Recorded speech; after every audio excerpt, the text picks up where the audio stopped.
Quietly now. Let's move. This is order. Come on out, right here. We can't run. Busted. Intensifying heat. Looks like I went too far. You need to hurry up. An unfortunate Show them. Right now. Let's move.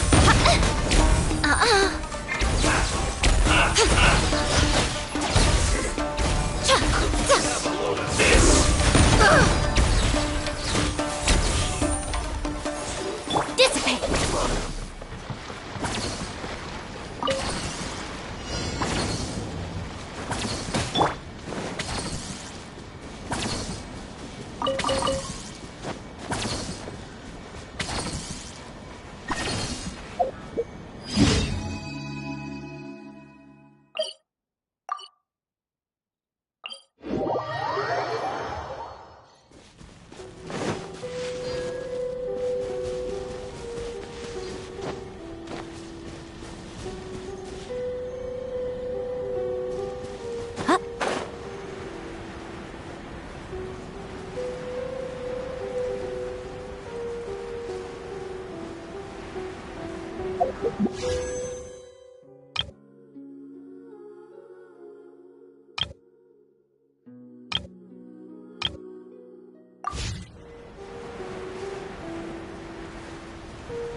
Emerge. Right here, right now. Quietly now.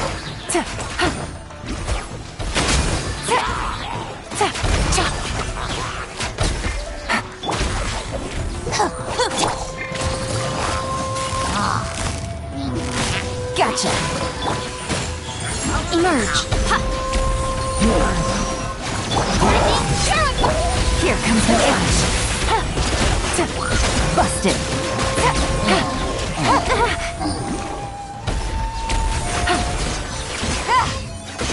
Our bond is strong.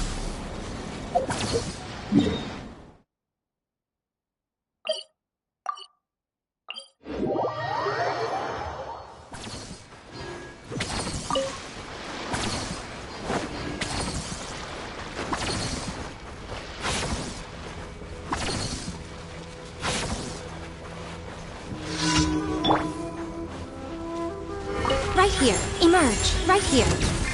What's one more? Gather! Dissipate. I will have order.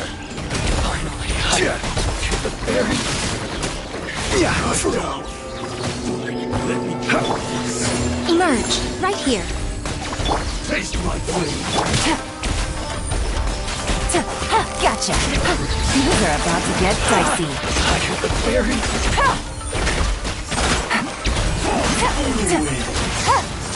Our bond is strong.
Kale! Hey!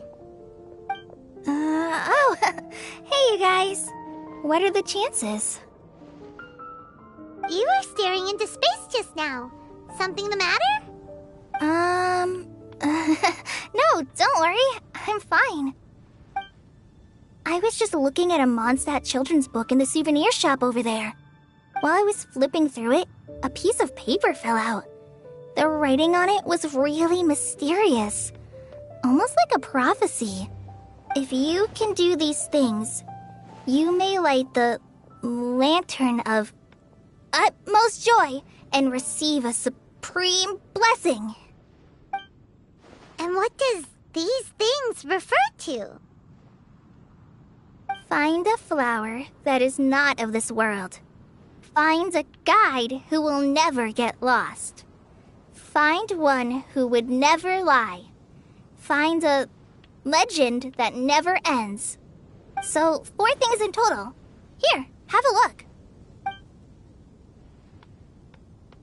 I asked a lady who owns the store about it, but she said that she didn't know anything about any paper slips.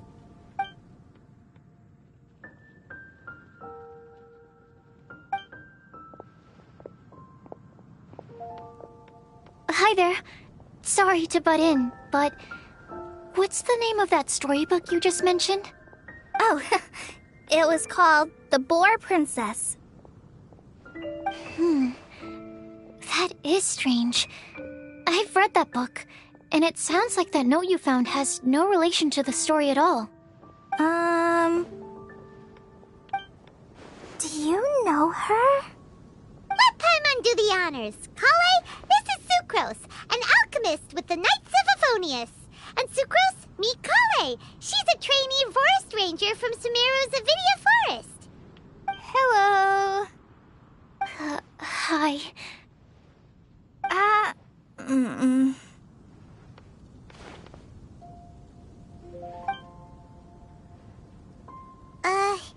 This is getting awkward fast. They're both so shy.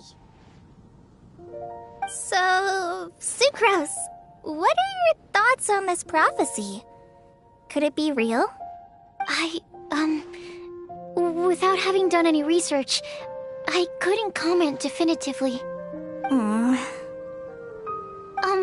But if you want my subjective opinion, I don't think that it's a nasty prank or anything.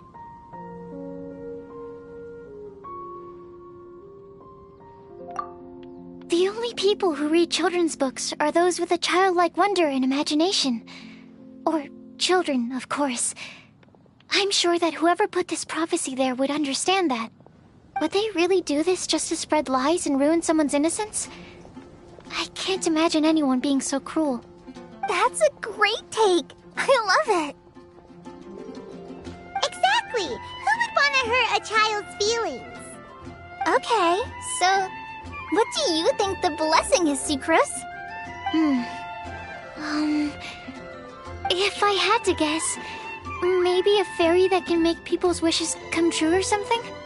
I haven't read many fairy tales, so this is pure speculation. With no other information on hand or prior research to compare against, I'm afraid it might not even be worth considering. Wow! Her guesswork is really good, though. I want to pick her brain some more. But will she find it annoying if I keep asking her questions? We've only just met after all. What's the best thing to say to someone you're meeting for the first time?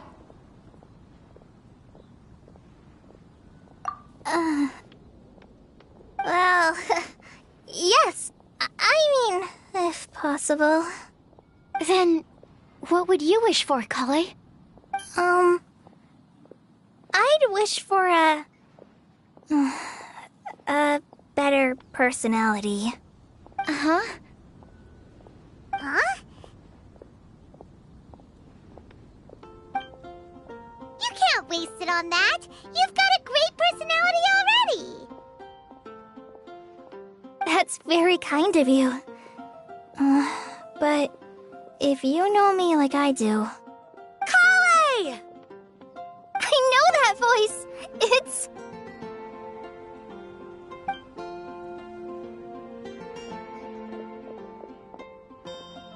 Kale!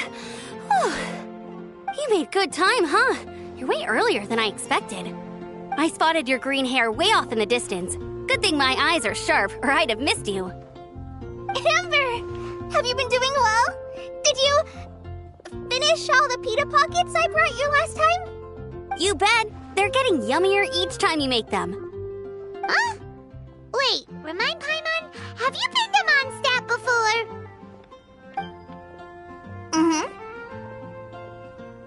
A long time ago, I had a lot of help from a lot of people here in Mondstadt. So ever since my Elizar got better, I've been looking out for an opportunity to come back to Mondstadt and tell them all the news that I've been cured.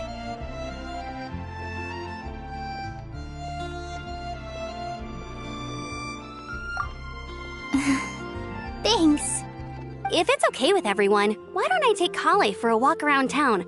I'd like to show her some of the places she didn't get to see last time. Of course. Fine by me. Sure, go right ahead.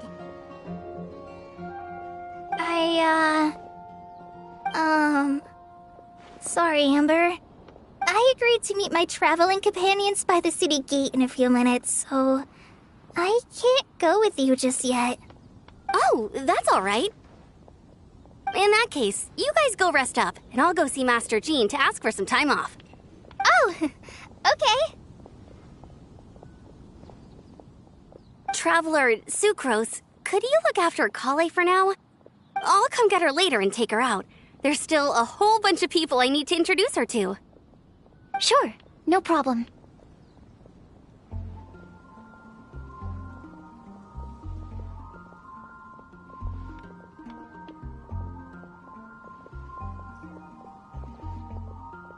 Awesome. See you later then.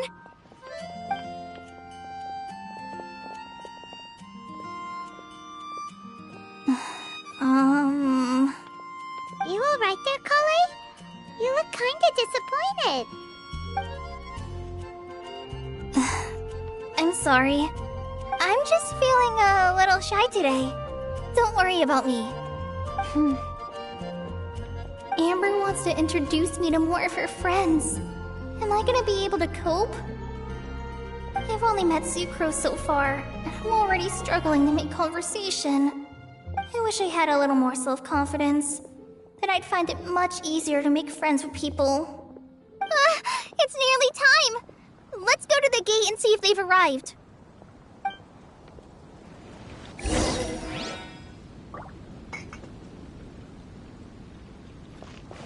Take it easy.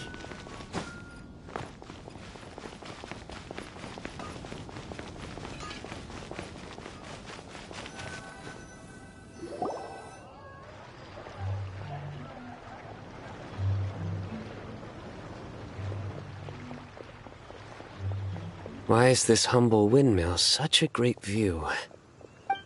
I mean, it's understandable. It must have been a long time since you last came to Mondstadt.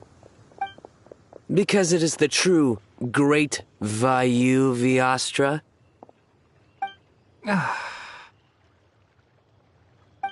Oh, come on.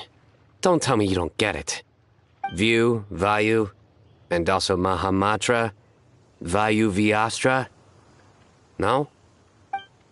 Kainari! Sino! Over here! Whew, am I glad to see you.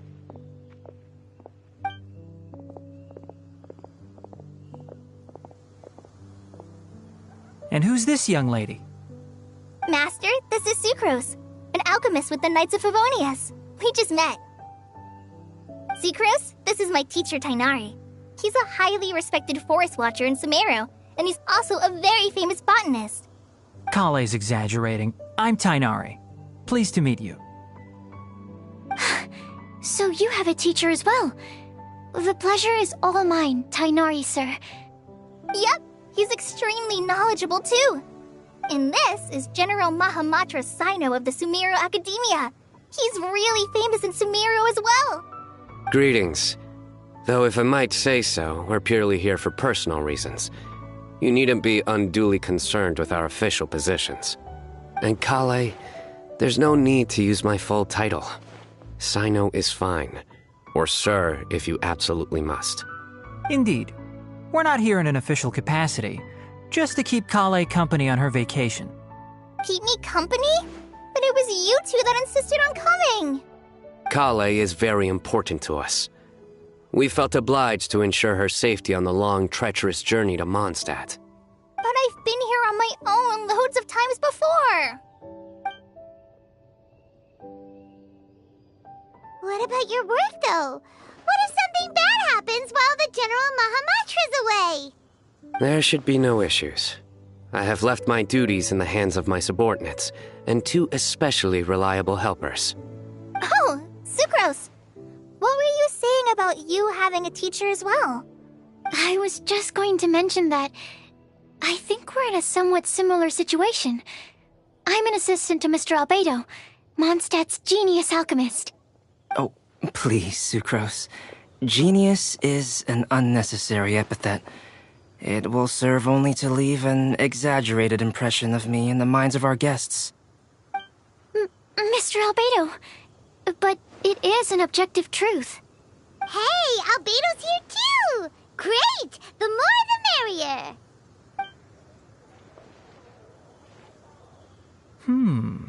So tell me, Sucrose, since your specialty is bioalchemy, what do you know about the antitoxic properties of the calla lily?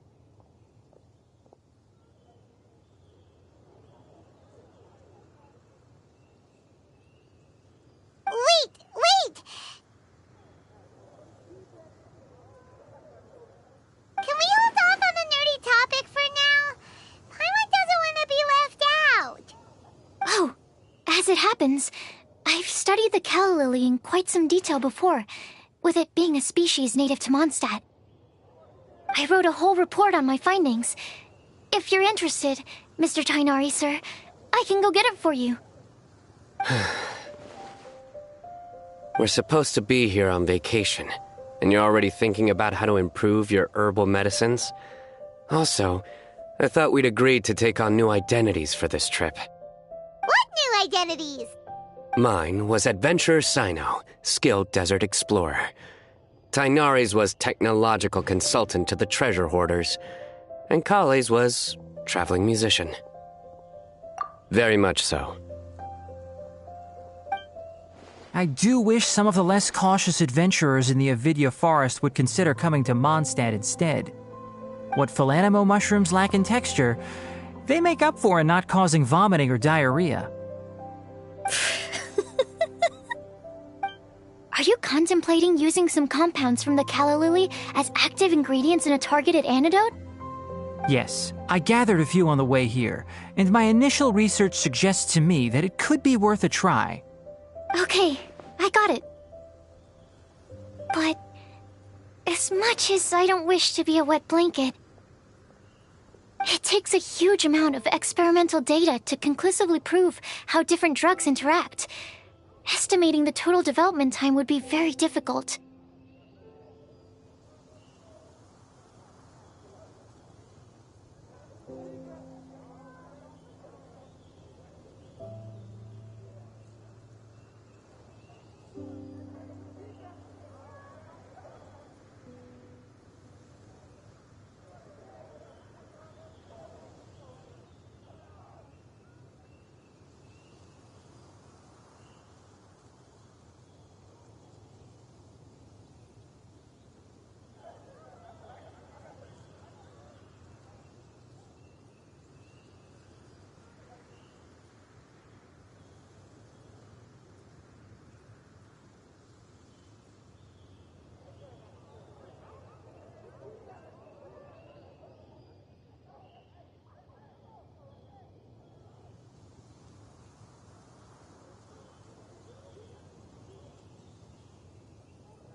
Add in the time for procurement and delivery of essential materials, and I'm not sure if we could complete development before you need to return.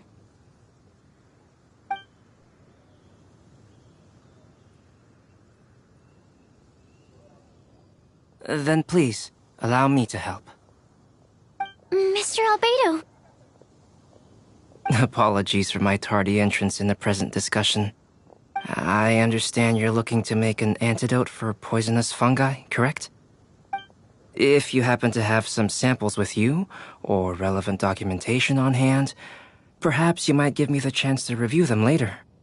But before that, I invite the three of you to look at this.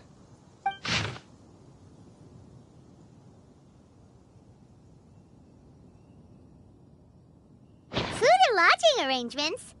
Were you quietly writing this up the whole time? Paimon didn't even notice! Hardly. Rather, I should apologize for interrupting a serious discussion between trained professionals, especially after they've traveled so far to be here, when I myself am neither an adventurer, nor a technological consultant, nor a musician. Nevertheless, I would encourage you to have a knowledgeable local arrange your detailed itinerary while you're in Mondstadt. Take a look, and should you find anything here to be objectionable, it can easily be adjusted. This is too kind of you. These arrangements are quite excellent. It looks great! Even Paimon feels like tagging along for the food and board.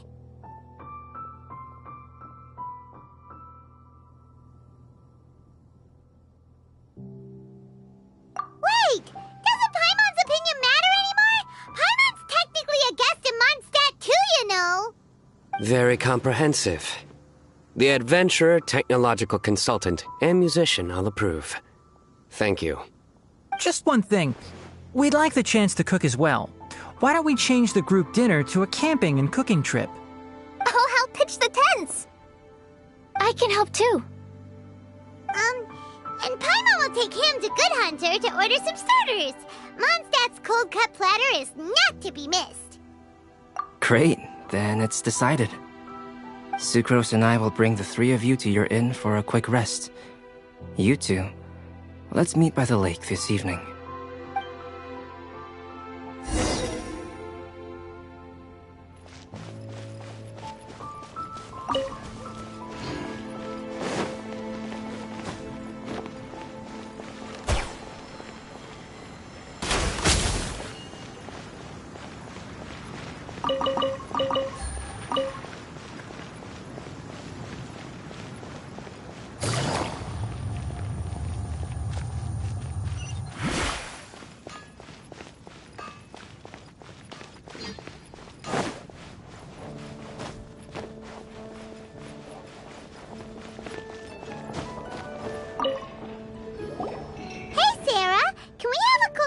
To go?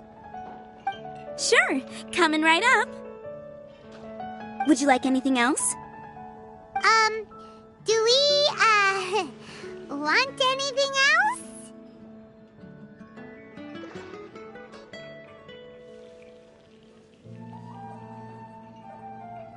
Yay! So you do remember after all! You're just the best! Paimon will give you the sweet flower from that sweet madame as a windbloom. No need to worry about that! Paimon can make room for good food. All right, just a moment. Oh, that was great. If that was a windbloom treat, then Paimon wishes it could be the Windbloom Festival every day.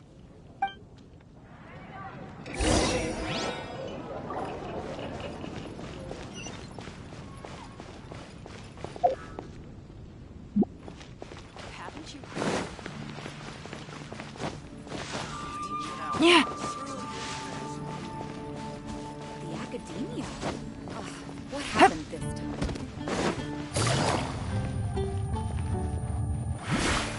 Ad Astra. Thank you for Ad Astra.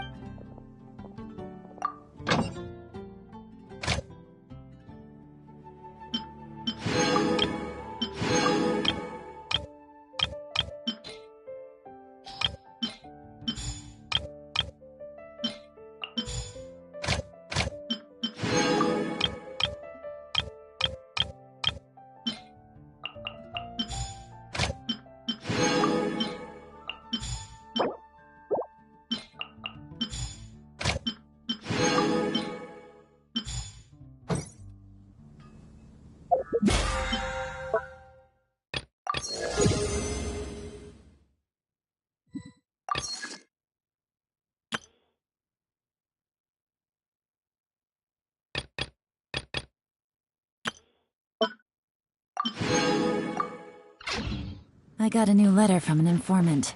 Looks like the situation has changed again.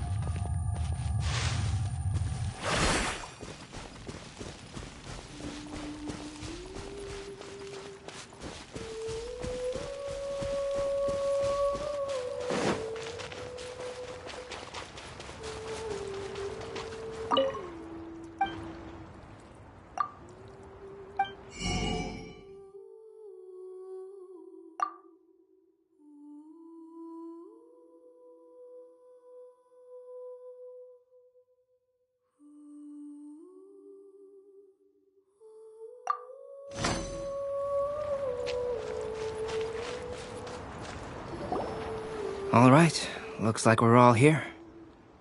Not at all. We just came early to set everything up, since we happen to be free today. Kale put up the tent so quickly, but still managed to tie very sturdy knots. You can really tell that she's a professional. I didn't do much apart from passing materials around. Thanks. It's all thanks to Master and Sino. They taught me everything I know. What can I say? For a skilled adventurer, this is just another day on the job. Are you quite finished? Or were you going to sing each other's praises till the moon rises? Come on, let's all sit down.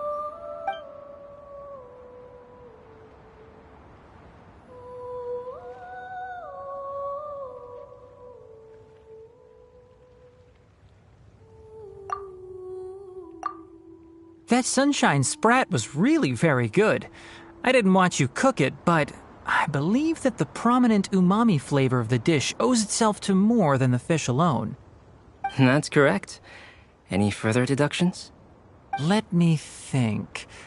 The aroma was quite uniform. Unlike that of a spice blend, it was also unfamiliar to me. So I would venture that it was a Mondstadt specialty. As far as edible Mondstadt plant species are concerned, calla lilies are usually used in soups. So if I had to guess... small lampgrass? That's right. I've long heard that Sumeru's fish with cream sauce is noted for its gentle texture, which brings out the tenderness of the fish.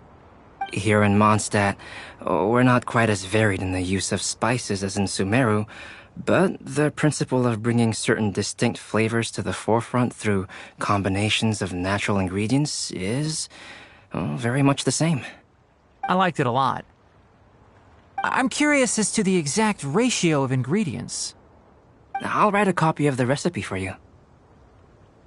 Would anyone like to try the nutrient-dense meal I made? I'll have some. What about you, Kale? It doesn't look like you've eaten very much. Is your appetite low at the moment? No. I just don't eat a lot normally.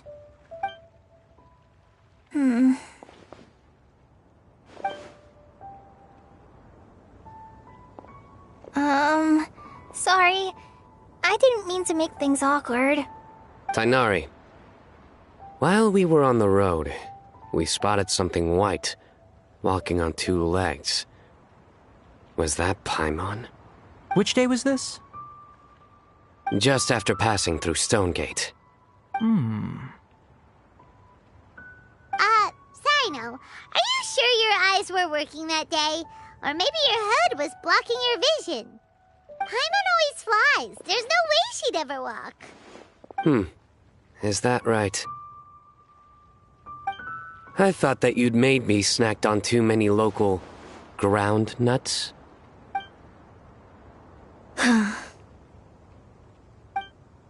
No?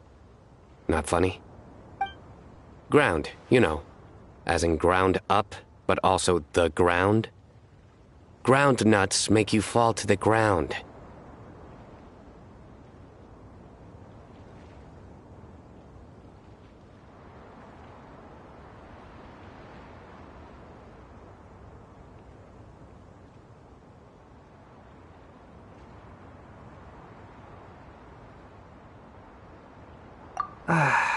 Think of this as part of the process of getting to know Sino.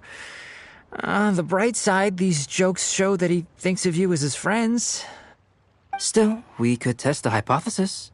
What hypothesis? That plant species indigenous to Mondstadt may have an effect on the motor functions of flying lifeforms. Hey! Paimon's not your test subject! Anyway, by your logic, wouldn't that mean that eating, say, Zaitun peaches, that would make a sick Paimon peachy in no time or something?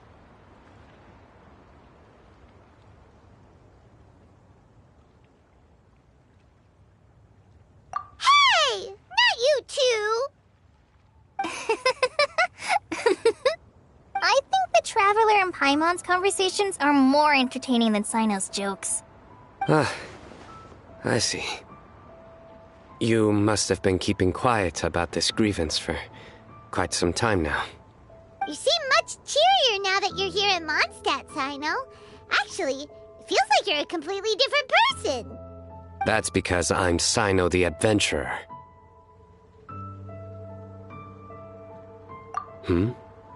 It's not? In fairness, you only saw him in his work mode while you were in Sumeru. He's actually like this most of the time when he's in a good mood. Yep, it's true. Sometimes when he's eating, he'll grumble about how the bowl is too shallow for the amount of food it contains and other random stuff like that. I understand. Then allow me to reintroduce myself. Before, you knew me as General Mahamatra Sino. Now, please see me as Sino the Adventurer. Yeah, so that's another thing he does. He'll keep repeating something he thinks is funny until you stop trying to resist. So you have two different mental states? Almost like different phases of matter. Interesting. I want to learn to do that too.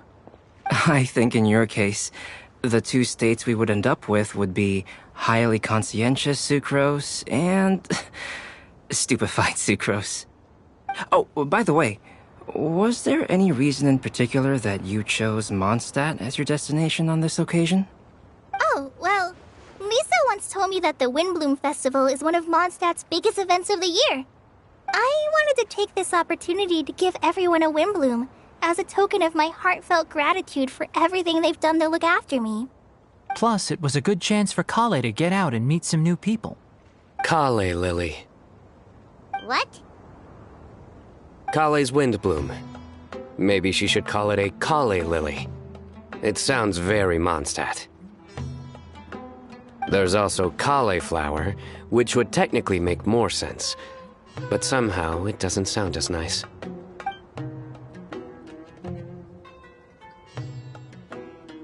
Moving swiftly on. Wow, he just completely ignored the joke and carried on the conversation. Guess sometimes that's the only way forward. Sumeru's been through some major changes recently, and things at work have only just started to calm down. I don't get many opportunities to take a vacation, and this was a chance to join Kale on her trip while also learning a few things about Mondstadt's flora and fauna that I'll be able to pass on to my peers and students on my return. Two birds with one stone. How about you, Sino? I came to ensure Kale's safety. That's just an excuse. Plain and simple. Also, there's the matter of a Genius Invocation TCG custom-made card back. Aha! So you did have an ulterior motive. Have you all played Genius Invocation TCG before? And that is why I am proud to call you my friend. When I first began contemplating getting a new card back, I asked around before eventually deciding to ask the legendary Mr. Kaltz for guidance. A friend of mine, Sawada, whom I played cards with on occasion, had been to Inazuma for the Irodori festival. He told me that Kaltz was a Mondstadter, so I should try my luck there. Kaltz? Isn't that... You mean, he's a friend of yours?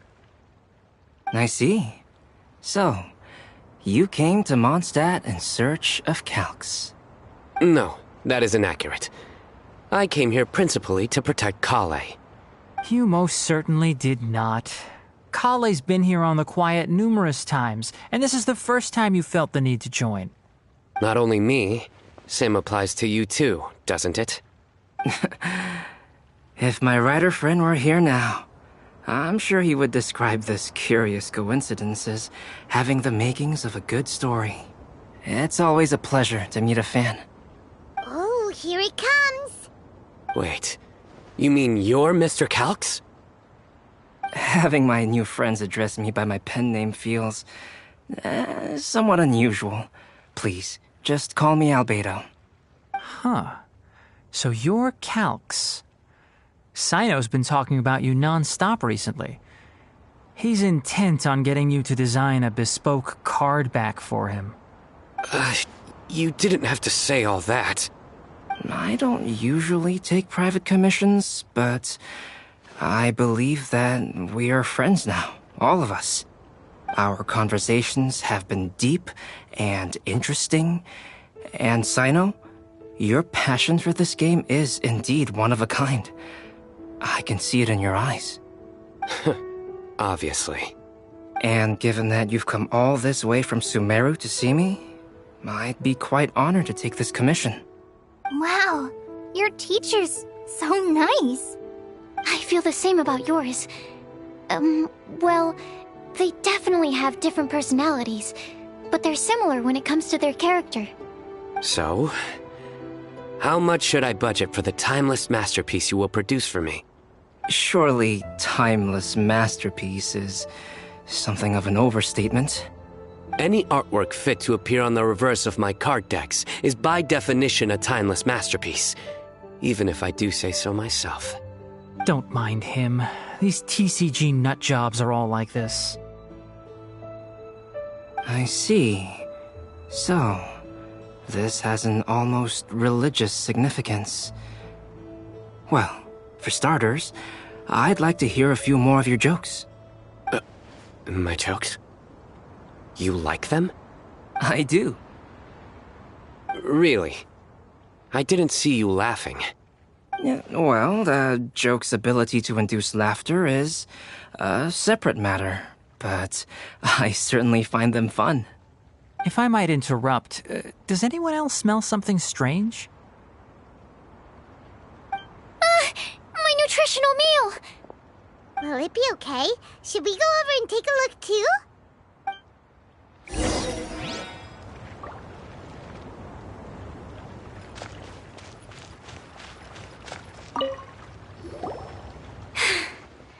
Only the base is burned. We can still use the cooking pot. It just needs a bit of a wash. Good thing Tainari's nose is so sharp. Has he been in this kind of situation a lot before? I know, it's just... I'm sorry to disappoint Sino. I guess we'll have to do this again another day. Oh, yes. I'm not sure if you've noticed. Kale seems a little... depressed. I noticed she was in a low mood when everyone was talking. Remember that note she received? I was just thinking. I want to try solving this riddle and giving Kale the chance to accept the blessing. Oh, yeah! She's someone who needs your help. Exactly. Maybe she'll be willing to breathe into my test tube. But anyway, that can wait. As much as I'd like to make progress in my research, I'd prefer to see her smile. All right, we'll help out too. You will? Then tell me, honestly, do you think that this prophecy is for real too?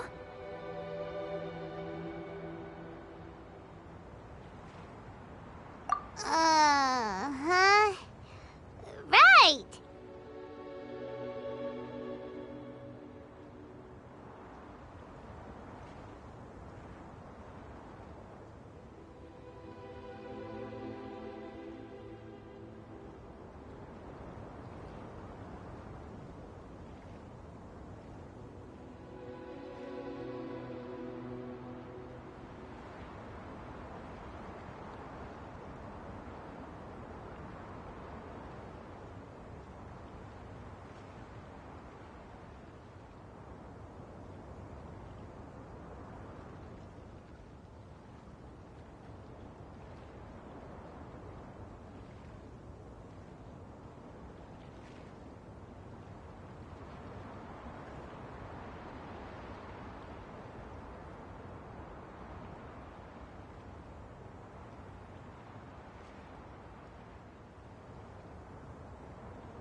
Alright, let's meet at the alchemy crafting bench in the city.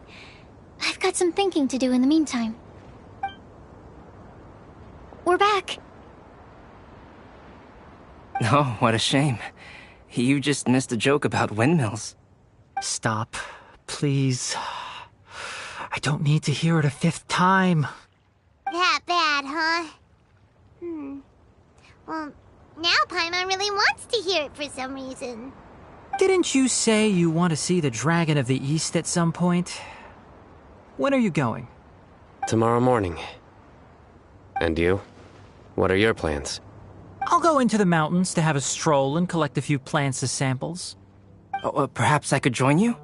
I'll be looking for inspiration for these card back illustrations. Found you! I knew I was onto something as soon as I saw the fire. Wow, you have really sharp eyes. That's an outrider for you. Uh-oh.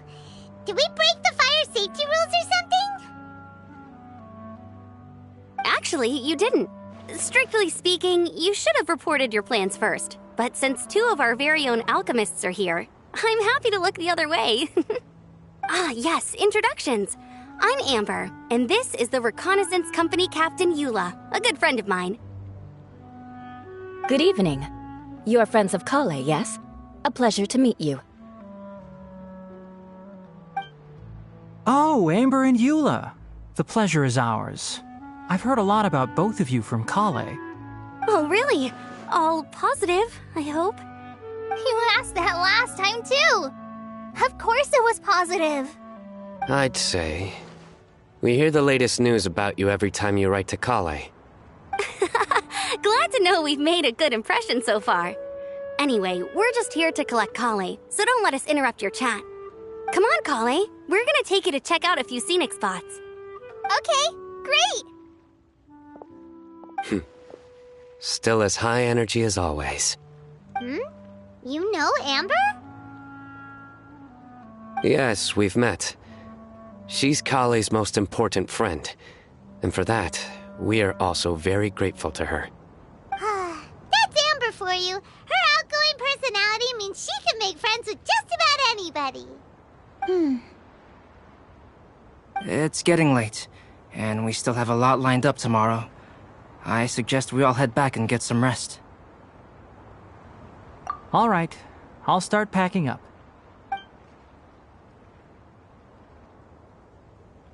You're gonna get the tone-deaf bard to check out that note, aren't you? Guess Paimon knows you pretty well, huh? Knowing him, he should be hitting the taverns around this time. We can go corner him and make him answer our questions. Let's move!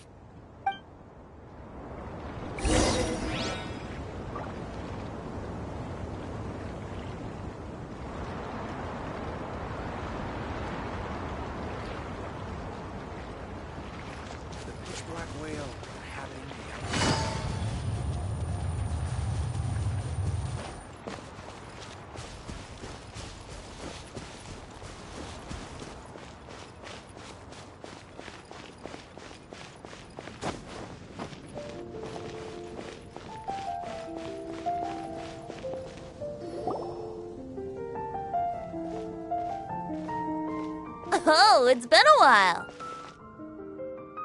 Paimon called it, tone-deaf bard drinking as usual. Put your drink down and get your game face on. We've got some important questions for you, mister. Okay. So, what do you make of it? Aren't you forgetting something? It's the Windbloom Festival right now. You can't just go around asking people for help so blatantly. Well, if you won't tell us the answer, could you at least tell us if this thing's worth a shot? Sounds to me like you want a hint or two. A fine answer. The person who wrote this prophecy is very powerful. If you manage to solve the riddle, good things are sure to happen. Also, I happen to know where this lantern is. Once you've found the 4 things, I'll even write the location down for you. Isn't that generous of me? Whatever. We weren't expecting much from you anyway. You can get back to guzzling wine and blowing wind now. Oh, woe is me. Paimon sees me as nothing more than a drunken wastrel. There are actually a great many things that we bards are required to do. It just happens that enjoying life is the most important one. Once this is over, would you like to join me for a drink? You know, a favor for a favor.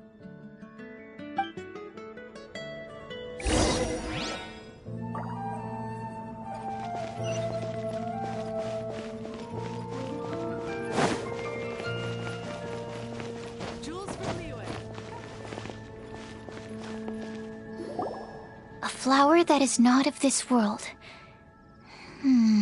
Not of this world. Sucrose! We've got some good news and some bad news. Which would you like to hear first? Let's have the bad news first, I guess.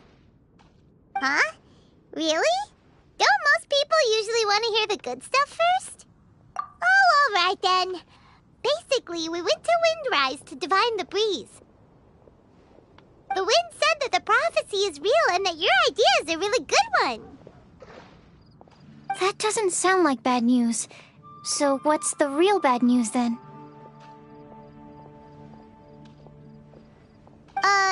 Paimon ate the bad news!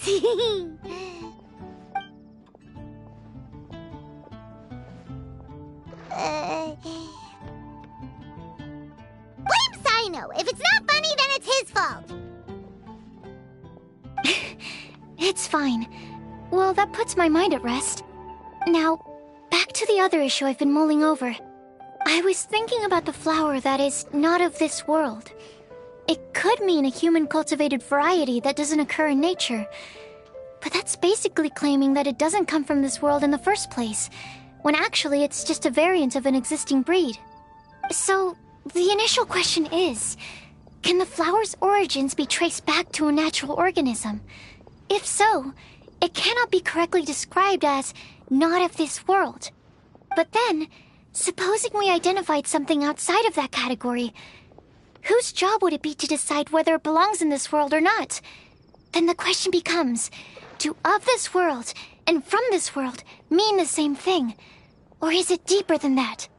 Whoa, slow down! Paimon's head is already starting to spin! Okay, I did have one other line of thought as well. What about a flower created using alchemy? Would that be not of this world? Albedo may know the answer, but asking him right away would be like asking the teacher for the answers to your exam paper. It would render our search for the truth meaningless. I'd rather try and figure this out for myself. Could it be the wind bloom? Oh, now that you mention it, that's definitely a possibility. The wind bloom doesn't refer to a specific flower. Everyone defines what it means for themselves. In which case, the wind bloom doesn't exist in reality. This does seem like a promising direction. I've made a note. Okay, I better go read up on this. Yay! Paimon was actually useful this time! Guess we have that sweet madame to thank, huh?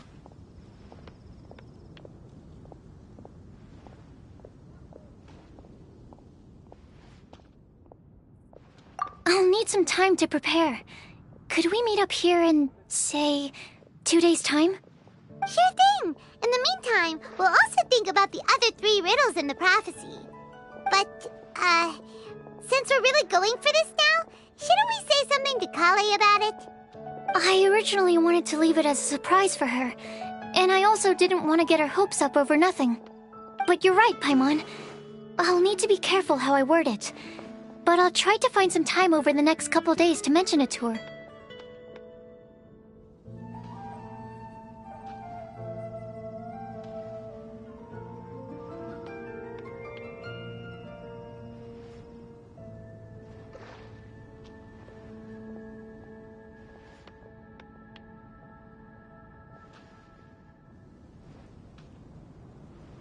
All right. Thanks so much.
Good roll.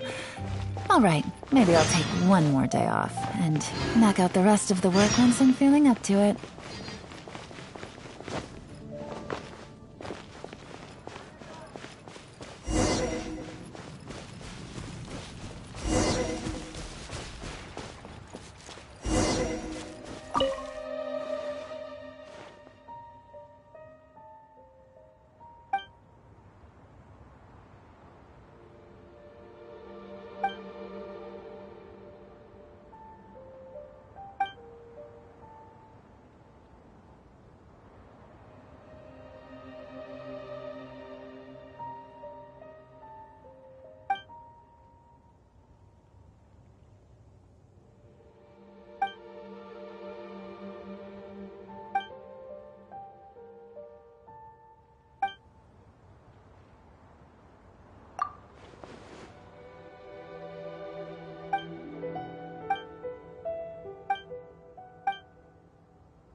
Take it easy.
Take it easy.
Take it easy.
Take it easy.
Take it easy.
Take it easy.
Take it easy.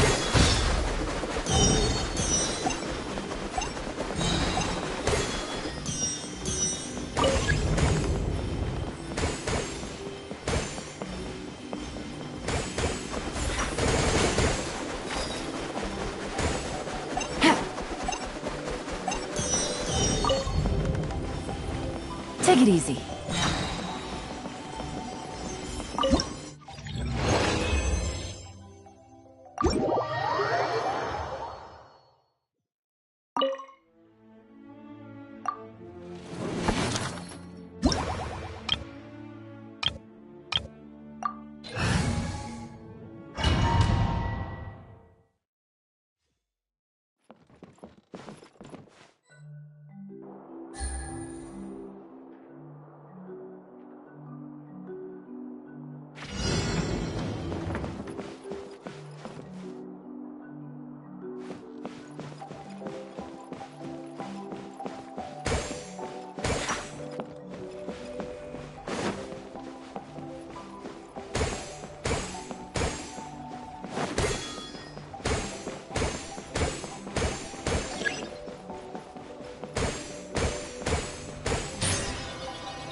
Take it easy.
I got a new letter from an informant.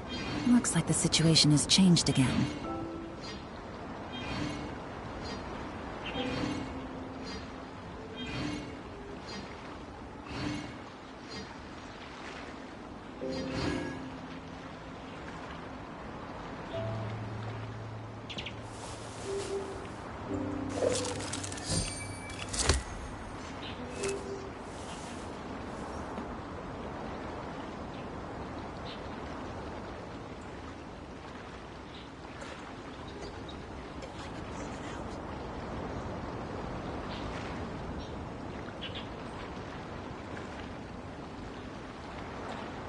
Navigating the world is a whole lot easier with a few different identities to choose from. Need me to come up with some for you?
Welcome to Mondstadt.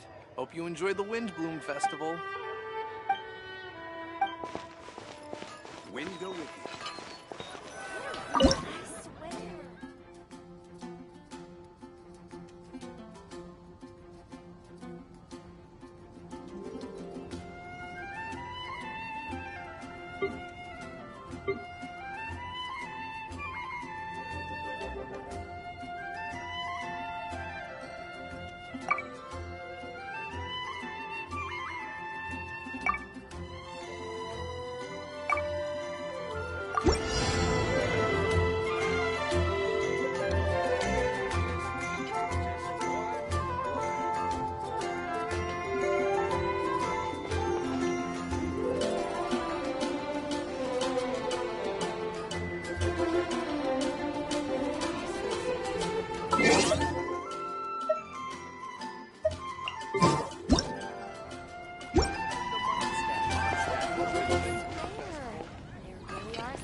Good roll. All right, maybe I'll take one more day off and knock out the rest of the work once I'm feeling up to it. There are...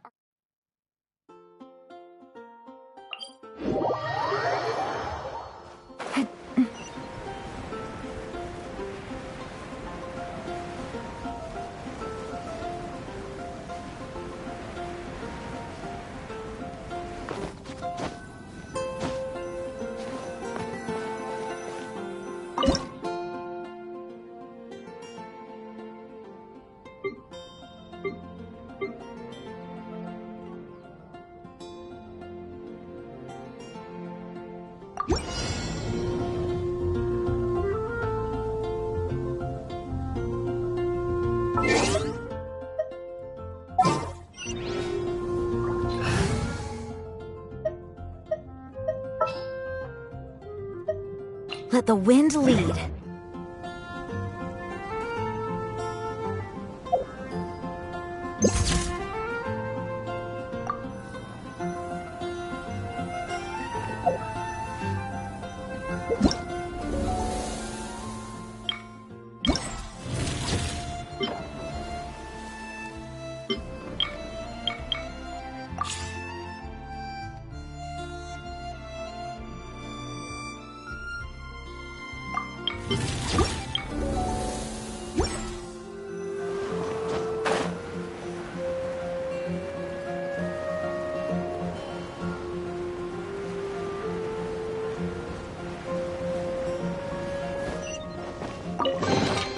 What a pleasant surprise.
Let's finish this, swiftly.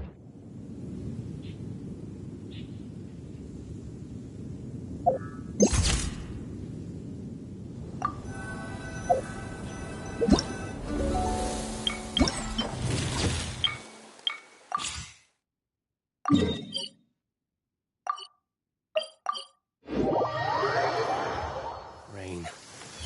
If only you could cleanse the corrupt souls of this world.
Listen, as long as you stick to your own path, it doesn't matter what Mother Nature throws at you.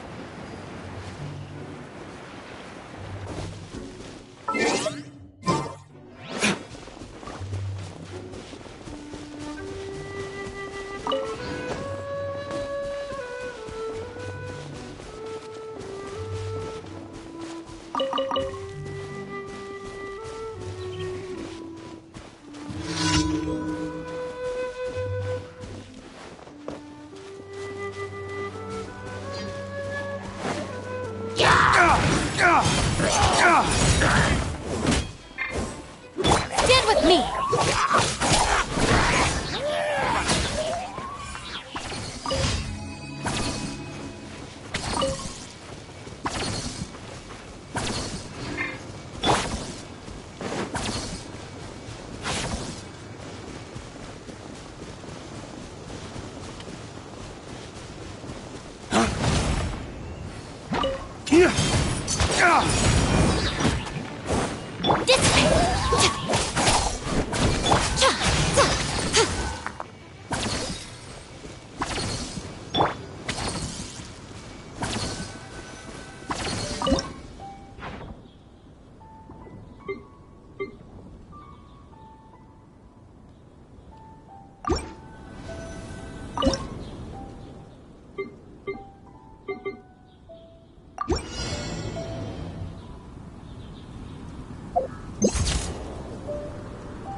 Every course of action has its risks.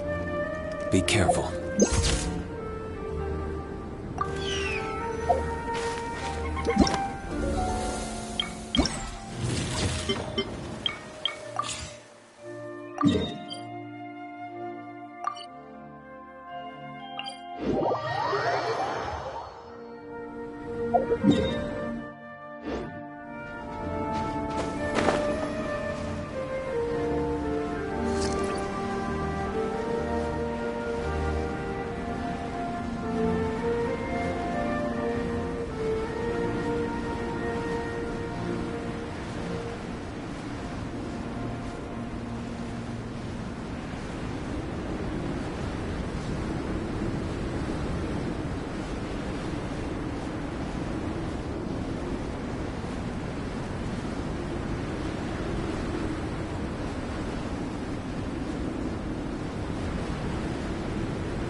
Race to the wicked!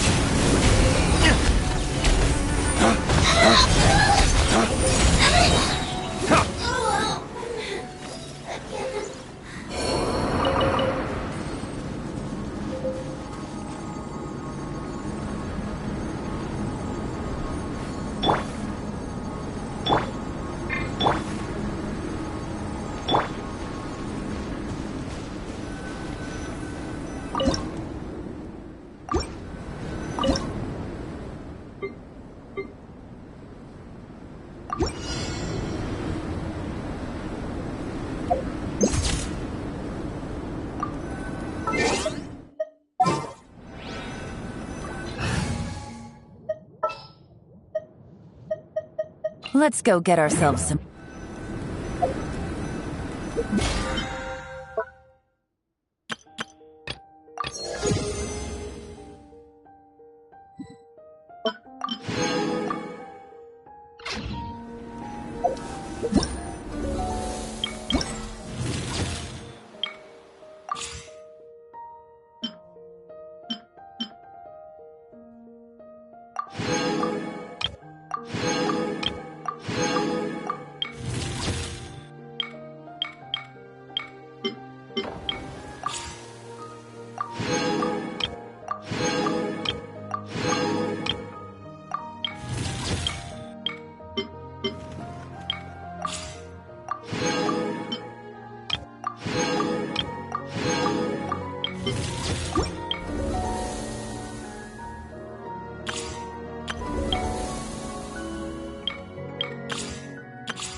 This blinding sunlight is such a pain.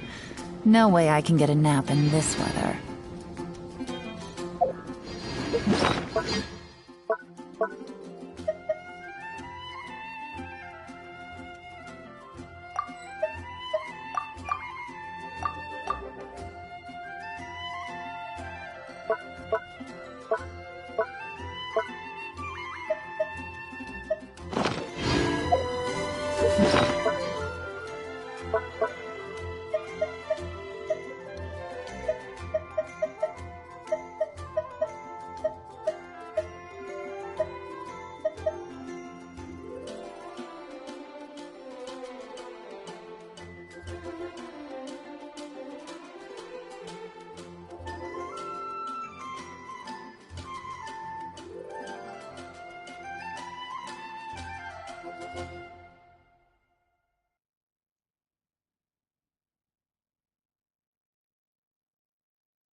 This time. Did you hear what happened? It's the academia. Sucrose, we're here!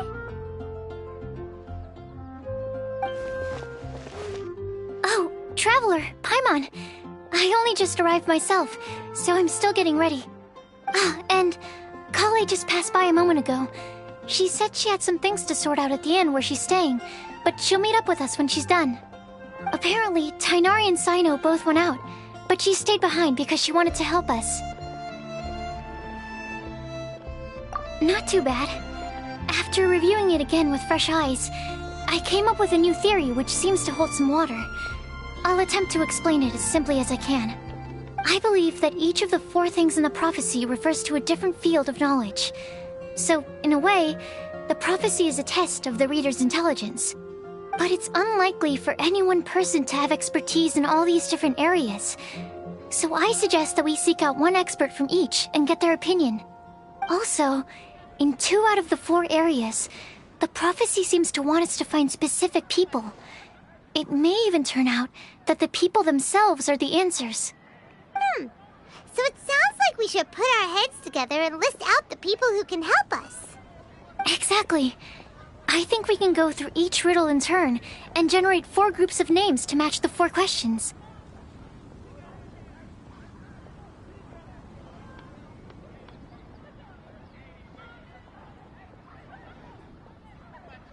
Alright, then let's start from group 1. The first riddle was, a flower that is not of this world. Personally, I would still go with Albedo for this one. Alchemy is the most likely to have to do with otherworldly things, and he is by far the leading expert in this regard.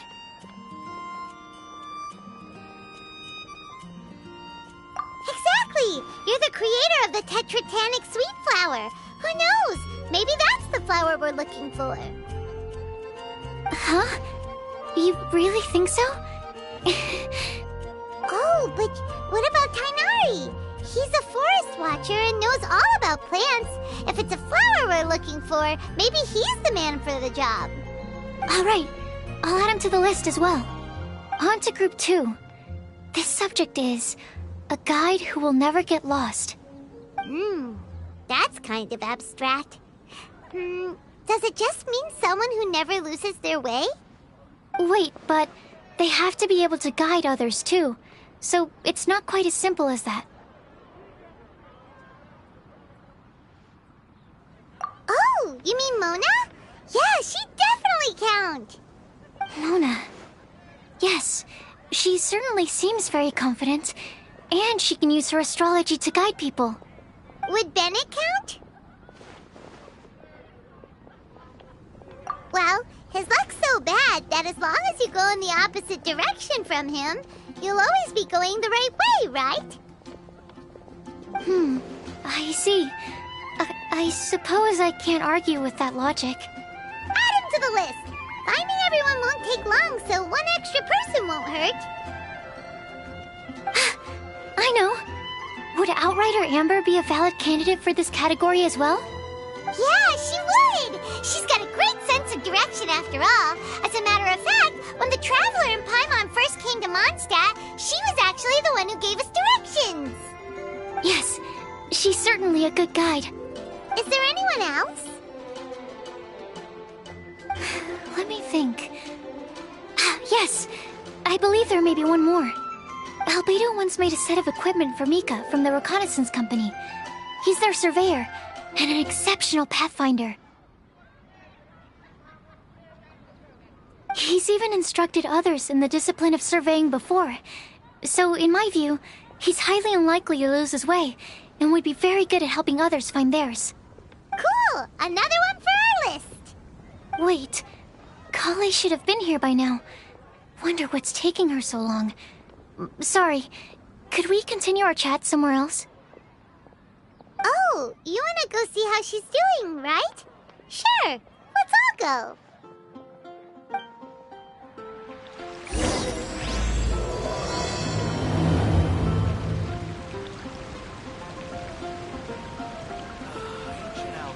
Truly is fascinating.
This is the destined moment.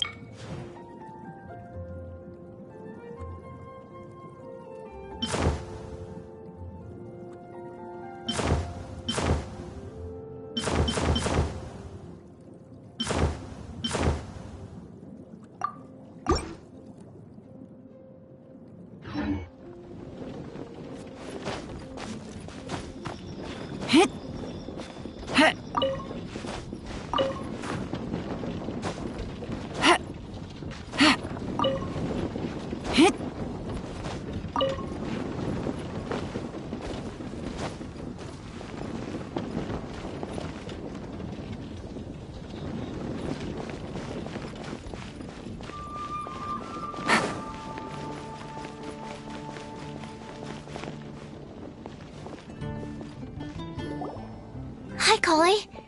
Hope we're not intruding or anything. Is everything okay? Sucrose! I was preparing some stuff. Is it time already? Oh no, I'm sorry.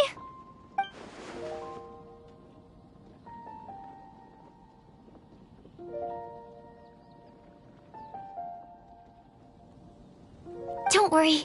The Traveler and I only just met up. We were just worried that you might get lost along the way, so we thought that we'd come get you. Thank you. I'm ready to join you now. How's that thing going? So let's pick up where we left off. Next up is the third line. One who would never lie. Anyone spring to mind? You really think so? Seems like it would be pretty difficult for someone in his position to avoid having to lie.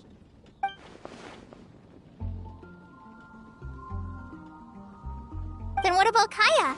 He's the cavalry captain and a rather popular figure, but... You think there's something fishy about him too, huh? Yeah, he's definitely a sneaky one. Bet he lies all the time. I can't help but agree with you there. There's the tone-deaf bard. But on second thought, he wouldn't qualify either. He talks way too much nonsense. Is there anyone else we're missing? Acting Grandmaster Jean? She has a good name in that regard. But from what I know, she sometimes covers up the truth out of concern for those around her. For example, when Lisa loses track of time in the library and misses her patrol shift, Jean will come up with some excuse, like Lisa's ill today. Also, she sometimes makes up stories to get Klee to behave, like the one about the big monster that comes to catch naughty kids who don't go to bed on time. Do you think that rules her out?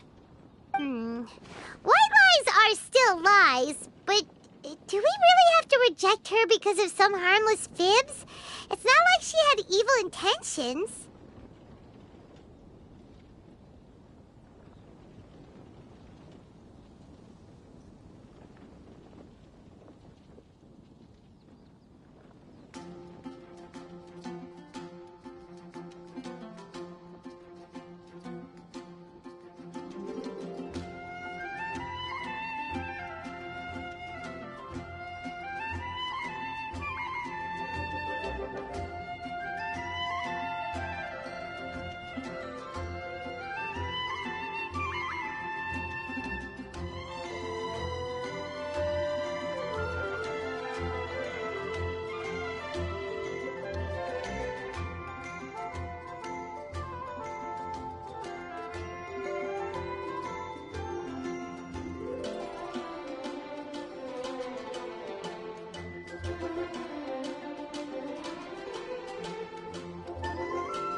One's being strict. Rosaria doesn't strike me as the type of person to lie. Oh, Kale, you probably haven't met her yet, have you? She's a sister from the church who looks, a little scary and not very sociable.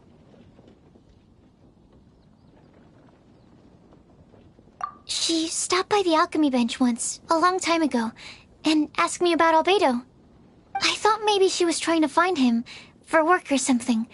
But when I asked, she just said that she was curious about him because he was so intelligent, and wanted to talk to his assistant to find out what he was like. A lot of people might have given a more tactful justification, but I could see in her face that she wasn't trying to hide anything. She was just very direct and straightforward. That's why I don't think of her as the lying type. Rosaria doesn't look like the sort of person you'd want to get into a fight with. Maybe she just fights her way out of situations that some people might lie to get out of. I can definitely see that. I've also heard the other sisters say that Rosaria doesn't even make excuses when she skips choir. She just doesn't show up. She's a tough cookie, huh? Let's put her name down. In that case, I think Sino fits in this list too. True. Lying's probably more trouble than it's worth for someone like him. Kinda like with Rosaria. Oh, and Paimon also nominates Razor. Bet he couldn't lie to save his life. I've also got someone else in mind. Noelle, the trainee knight. She's a very honest person. I don't think she'd tell a lie. Alrighty, write her name down too. Wait, there's one more person.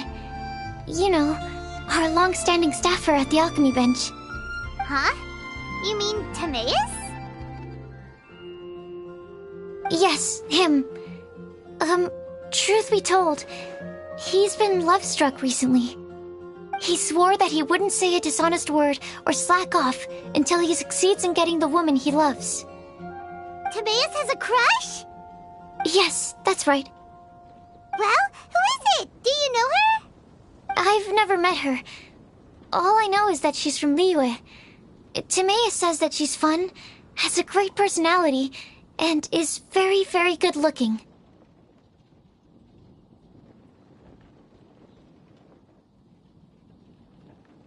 Since we're on the topic, helping Timaeus win the lady of his dreams was also one of my goals for this Windbloom Festival. But how can we help with that? I don't know. Make sure he uses nice paper and a fancy envelope when he sends letters to her. Help him pick a nice gift and wrap it properly. That sort of thing. Yeah. I had the same situation once in the Avidia Forest. I helped another forest ranger out by delivering a love letter to the coworker she likes. Yep, that sort of thing exactly. Oh, also, I helped him with some of the groundwork for one of his research projects. He must have appreciated it, because he gave me a refrigeration device that he's been developing as a thank you gift. Is it any good? I mean, it looks nice. Sounds like a no. Alright, guess we'll put Loverboy down on the list then. Okay, so last of all, we have a legend that never ends. Anyone come to mind for this particular line? Lisa, perhaps? A librarian understands books best, and aren't most legends written down somewhere? When I think about legends, fairy tales and picture books come to mind. Maybe Kale. She read a lot of fairy tales when Tainari was teaching her to read. Oh, do I count? Of course you do. I'll put you on the list. I prefer to read things like an illustrated analysis of alchemical substances and their uses, the fascinating principles of crafting, and hypotheses of life. Point taken. Paimon didn't quite understand any of those. Klee might be a good choice. Her mother, Alice, is a renowned traveling author, so I'll bet she's been exposed to all sorts of myths and legends.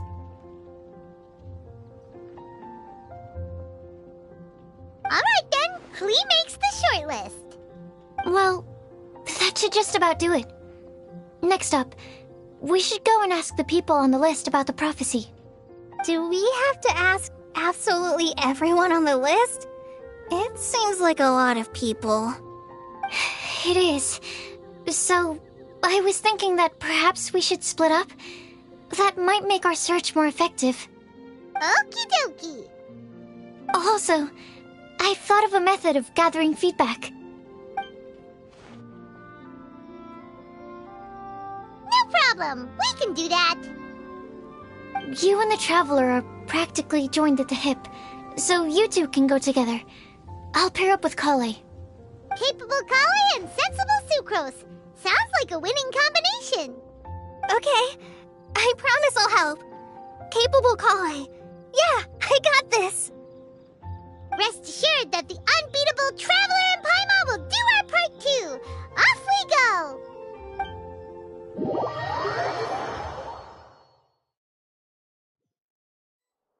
I plan on starting from the person with the most defined stronghold. So let's go to the library. Lisa should be there. Stronghold. That's an, interesting word to use. Maybe den? No, that's even worse. How about layer?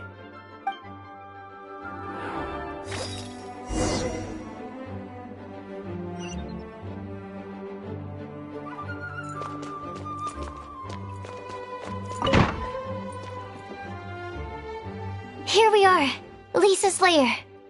Oh no. That was a bad word choice. Now Sucrose is using it. It's all my fault.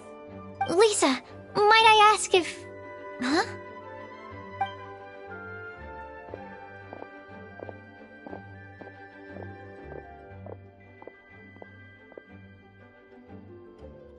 Sucrose.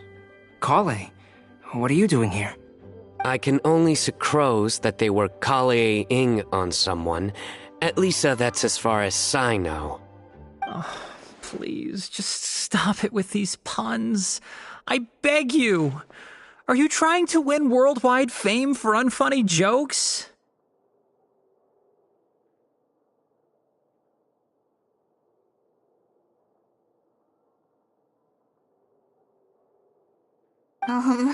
Is Lisa not here at the moment? Surprising, isn't it? She went out. I'm afraid it's just us here looking for information. Except me. I'm not here for information. Like you, I came here for an abortive search for the librarian, who is also my academia senior. Oh, so you studied in the same darshan as Lisa? That's right. Her mentor in Sumeru was also my benefactor. We were both Spontamod students. Wow, that's cool. But wait, we're getting sidetracked. We came here to look for some information. Kale and I are investigating a prophecy, and we were hoping you all might be able to help. Oh? What sort of prophecy?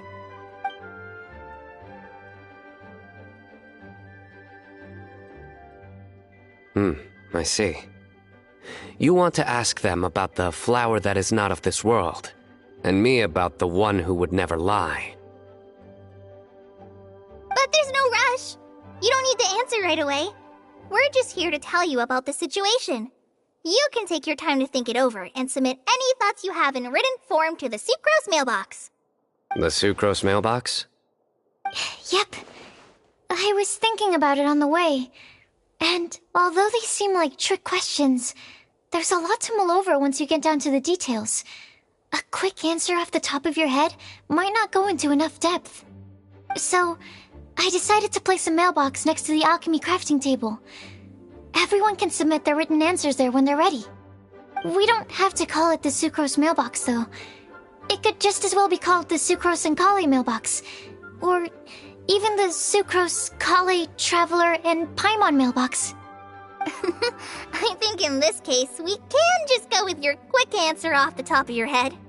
Sounds like a good solution. Certainly more reliable than verbal discussion alone. Agreed. Certainly when it comes to discerning whether someone is a liar or not, you cannot simply take them at their word. Understood. Once we've had a look into it, we'll place our replies into your mailbox. Thank you all so much.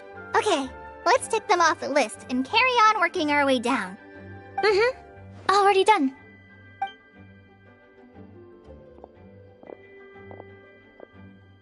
I'm pleasantly surprised to see those two introverts getting along so well.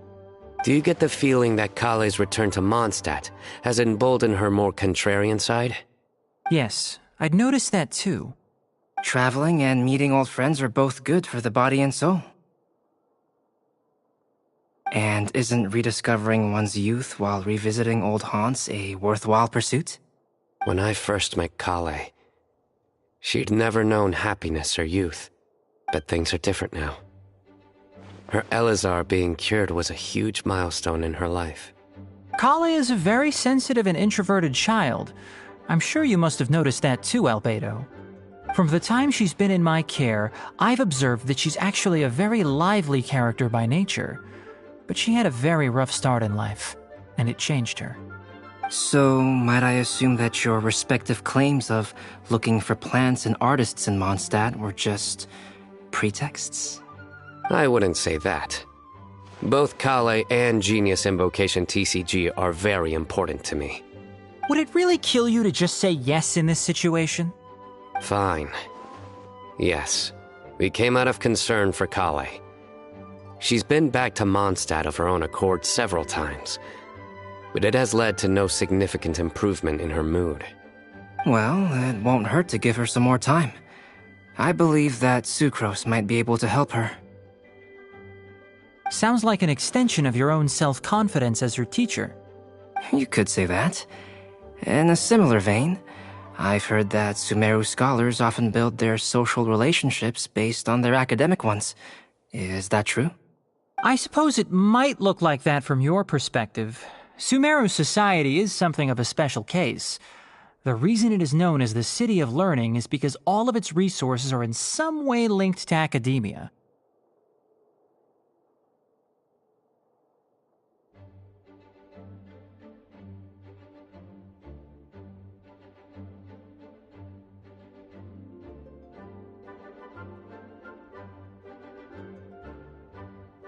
As such, academic resources equate to social capital. It is not unheard of, for example, for people to build a family in order to pursue further studies. But the relationship between the three of us is not an academic one turned social. We've never even worked on a paper together for starters. Oh, so the academic paper is the nexus of the academic family. Interesting. I would think of us more as siblings. An equal and pure relationship, unaffected by academic considerations.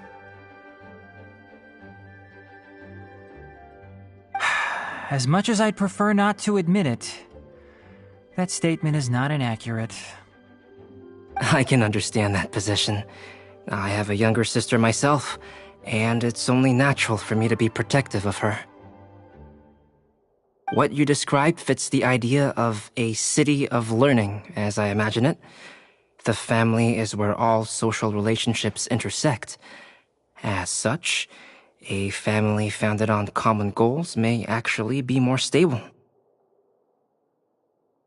By the way, who's the eldest between you?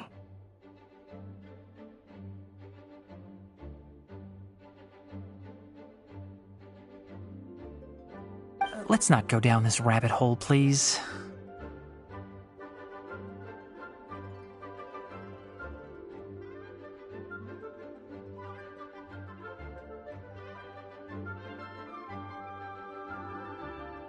In terms of age, I'm the eldest, of course. He just doesn't want to admit it.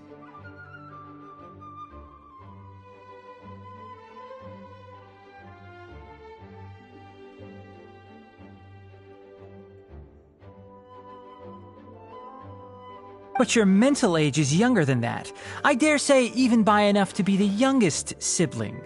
Perhaps I could bring Kale into this happy family to be your elder sister.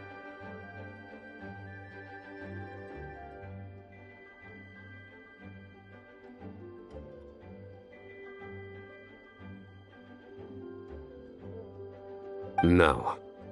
You will never see me admit to being the youngest sibling. Except perhaps as a last-ditch effort to turn the tables in a game of cards.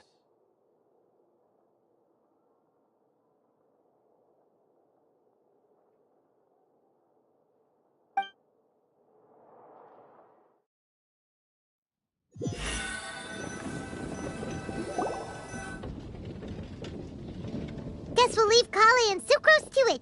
Fingers crossed all goes well for them. Now then, where should we go first? Let's try our luck at the bulletin board, shall we? A lot of people tend to show up there at some point in the day. Maybe we'll get lucky.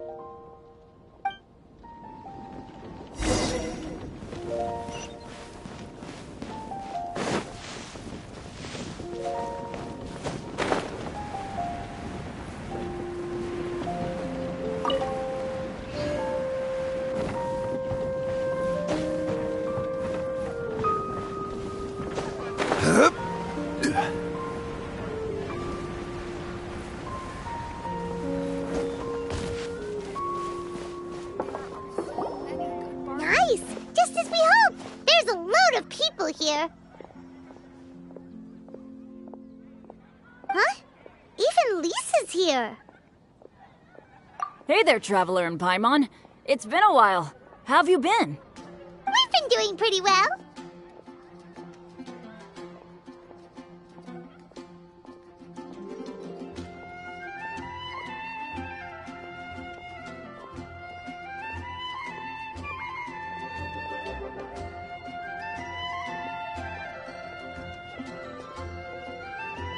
You look surprised, cuties.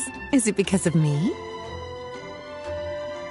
Teacher is not at the usual place. Oh, please. It's not as if I'm glued to my chair. I like to get out for a little fresh air every once in a while.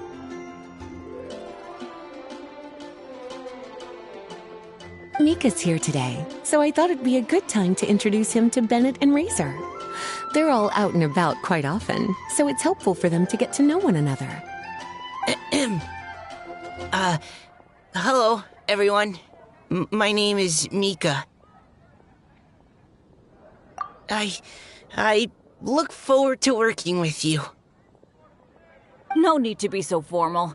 We've known them for ages. They're cool. Windbloom. Fun? Actually, we haven't gotten to the fun part yet. We've been busy investigating a prophecy. A prophecy? What kind? A good one or a bad one?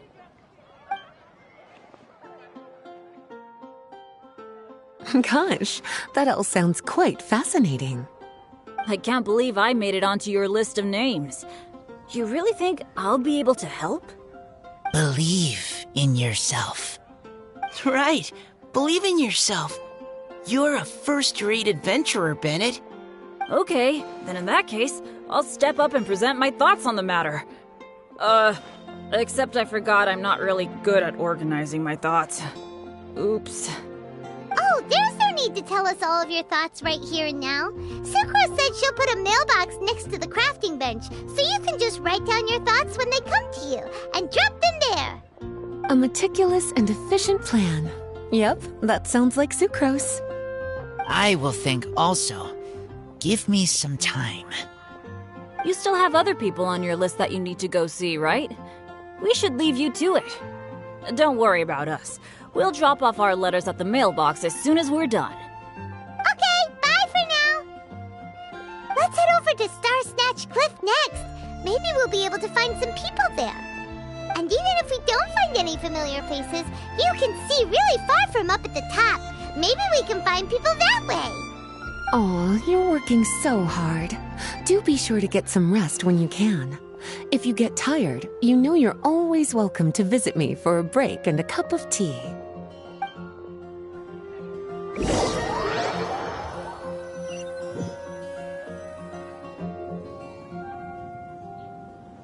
Where to next? Let me check my notes. Huh, this way. Got it. Kale, please follow me.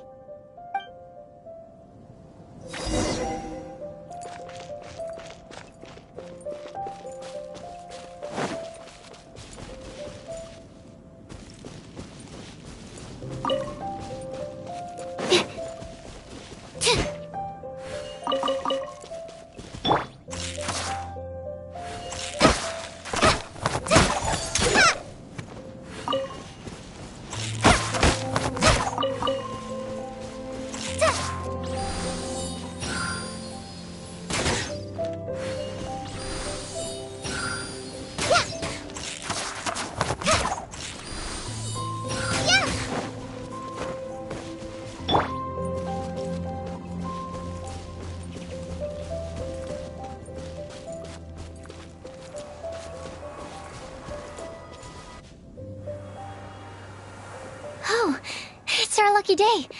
There are several people over there. Amber? Wow, and Eula's with her too.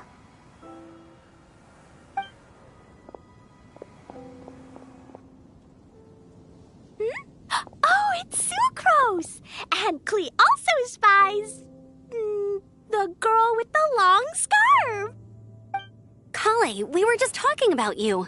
Ah, right. I don't think you've been introduced to Noelle before. Kale, this is Noelle, maid of the Knights of Favonius. Nice to meet you, Kale. I missed you the last few times you were in Mondstadt, so I'm glad to finally meet you in person. Oh, nice to meet you too, Noelle.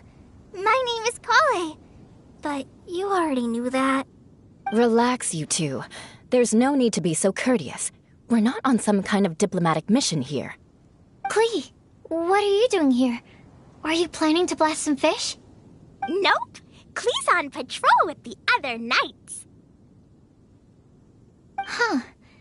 Now that you mention it, it looks like everyone here's a Knight of Favonius except for Kale and me.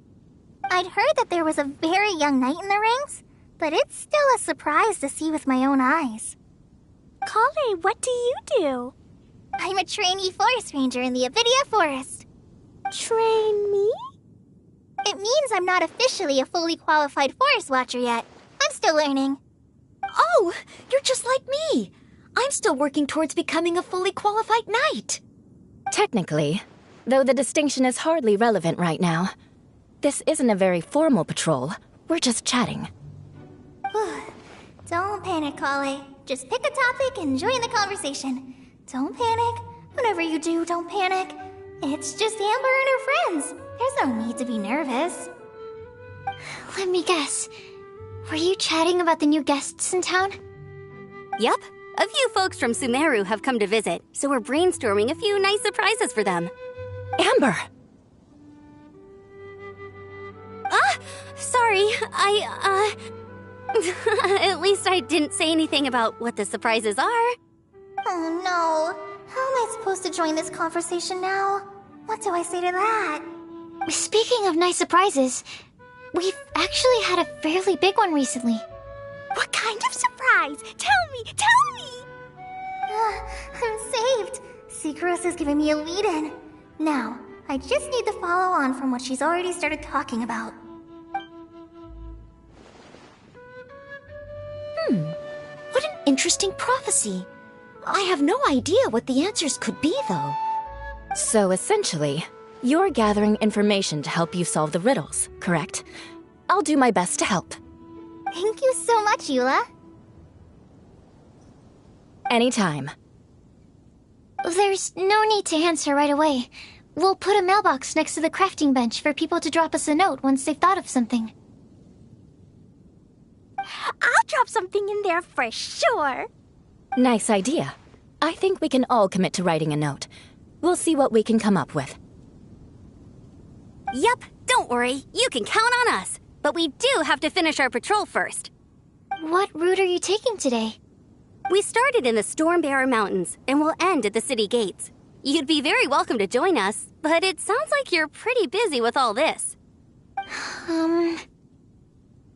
No. There's always next time. We'll join up with you after we're done working through this prophecy. Oh, yeah, so, we'll be on our way for now. See you later. Have a safe trip back.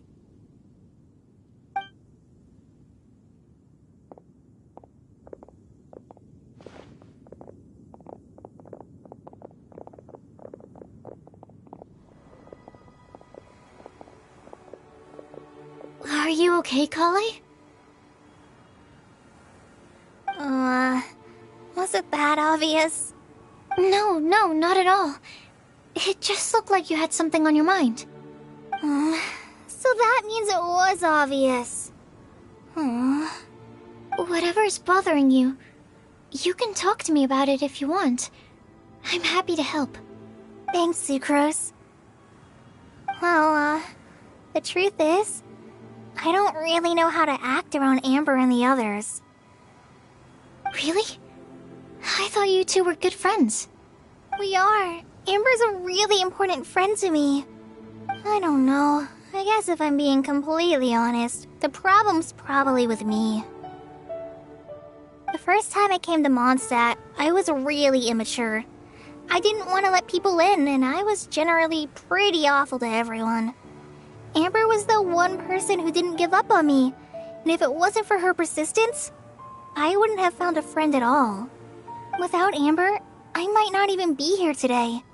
And because of that, I really look up to her. I think of her as my role model, and hoped that maybe one day, I could learn to be like her. But after trying and failing for several years, I think I finally realized. I'm no Amber, and I never will be. Looking back, it seems silly that I ever thought like that. We're nothing alike at all. My personality's so... weird. I always get so anxious and I overthink everything. Aw, Kale, don't say that. Sucrose? Would it be okay if I told you a bit about my past?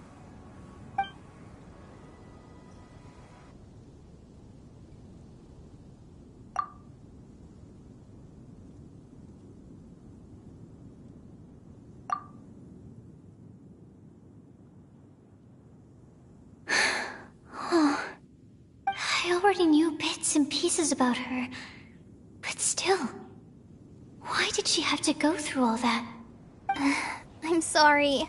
We've only just met and I'm already dumping all of this on you. This is why I get so frustrated at myself. I'm always doing this. I get into a spiral of self-doubt and then I end up having to find somewhere to vent it all out. No, it's fine.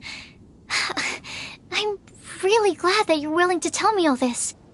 People don't open up about their deepest feelings unless they really trust the other person. Don't you think? At least, I think it's kind of an honor. And, I mean, you've probably noticed by now, but I don't have the best social skills either. I always just end up talking about the things I'm interested in, and going on and on. But even so, you still listen to me when I talk my head off about alchemy. It's a relief to listen to you talking about yourself for once. If you hadn't told me all of those things, I never would have guessed that you struggle so much. Honestly, I feel like we're very similar people. Really? Yeah. Everyone has their own problems to deal with. I certainly do. All the feelings that you talked about just now, I totally get it. It takes so much more effort for us introverts to fit into a crowd. When you were saying about how you try to think about what to say in advance, and you're constantly terrified of saying the wrong thing and making things awkward, I relate to that so much. Oh, and also that part about studying under a genius. In fact, before meeting you, I'd never met anyone who seemed so similar to myself. Oh.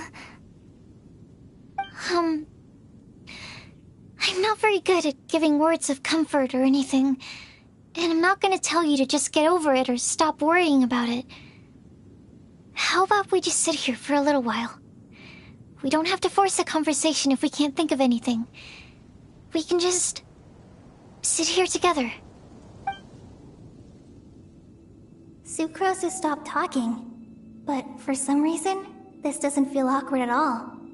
Maybe she's right, and we're more similar than I realized. In Sumeru, I always like to find a quiet place to just sit and watch the scenery, but it's always by myself. I never thought there'd be a day when I could do this with someone else by my side. Mondstadt's breeze is so gentle and soft. Hey, Kale. See that cloud over there? Doesn't it look like one of my test tubes? I don't think so. Sorry. Then, maybe we're not quite on the same wavelength on everything. At least, not when it comes to looking at clouds in the sky. Thank you, Sucrose.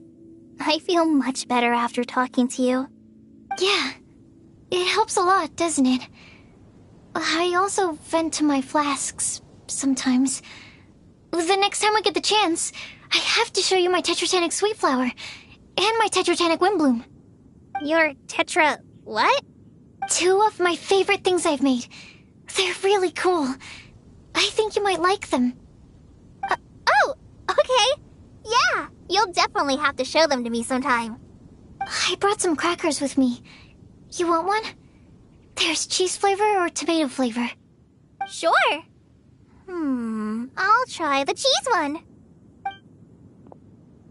Aw, look! They're enjoying the scenery together. Shall we go play with them? No, it's fine. Let them sit for a while. We're not what Kale needs right now. She needs a new friend. Someone different who's never met her before. I don't get it. Is there a difference? There is.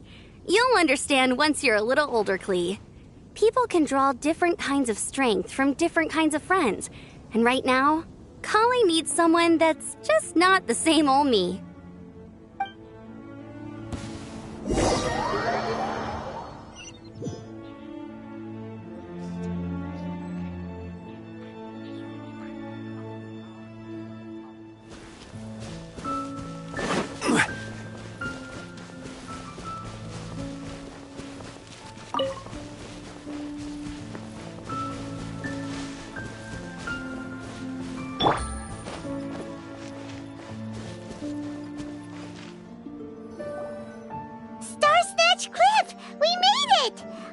Hopes we find someone we need here. Help! Oh, I beg you, please don't let go! Who's that yelling? Let's hurry and take a look.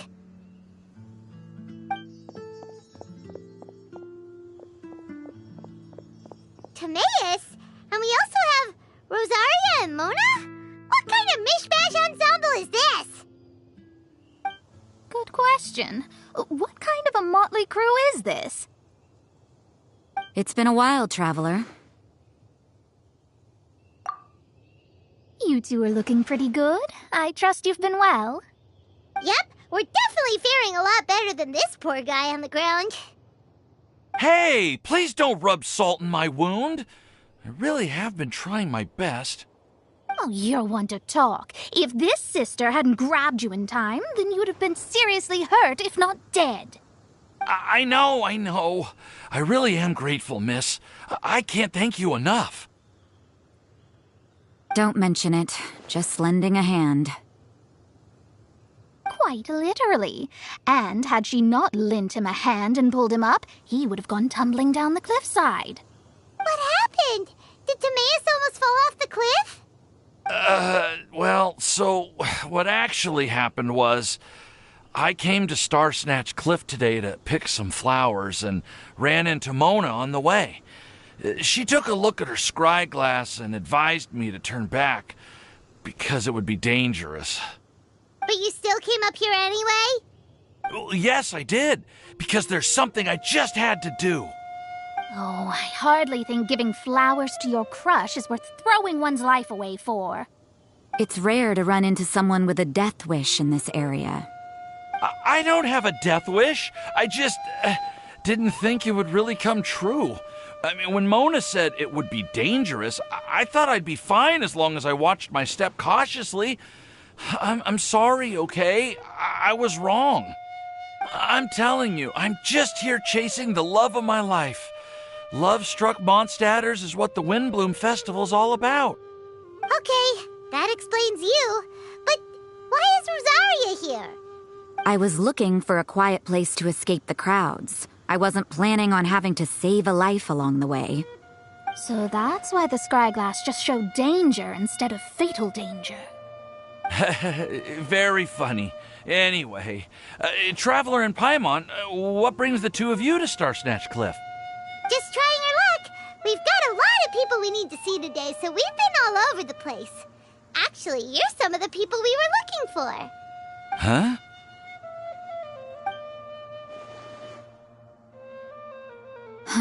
I see.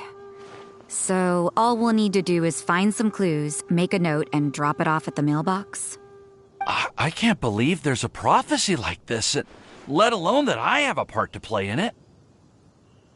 Oh, I guess this means everyone will find out about my crush now. I came here because I wanted to give some Cecilias to the girl I love. They'll really suit her. She's... No one asked. Please, do not subject us to your gushing about your girlfriend. You saw right through me. You said you need clues, right? Well, in that case, Mona Magistus the astrologist will provide you with a personally handwritten letter. Just wait for it to show up in your mailbox. You can be on your way now. We won't keep you any longer. All right, then let's head back for now and meet up with everyone else. Will do. This is all so embarrassing. Thank you both.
looks like you two beat us.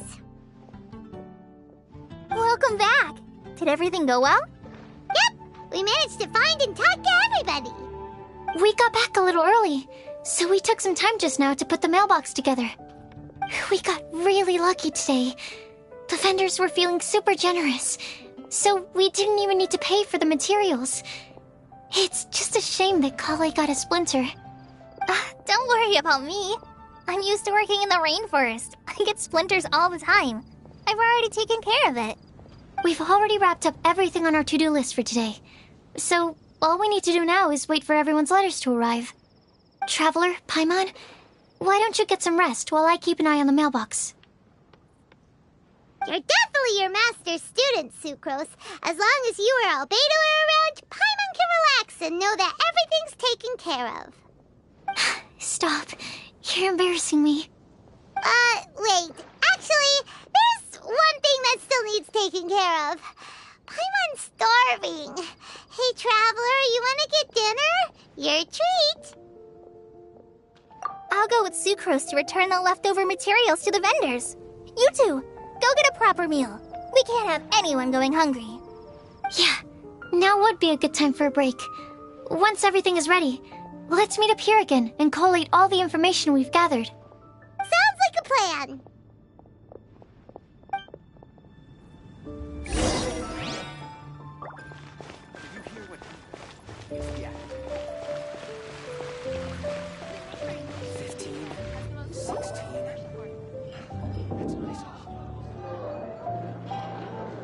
Paimon will have this one, and this one, ooh, and this one. Hey, Paimon's really hungry! And don't forget, Paimon's also ordering for you, too. It's not like Paimon's gonna eat everything by herself.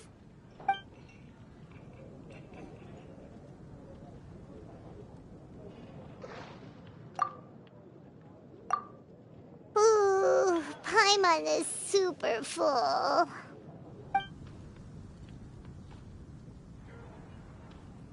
Is everything packed up and ready? What do you think about meeting up at 5 to go to my house? Yes, everything's ready.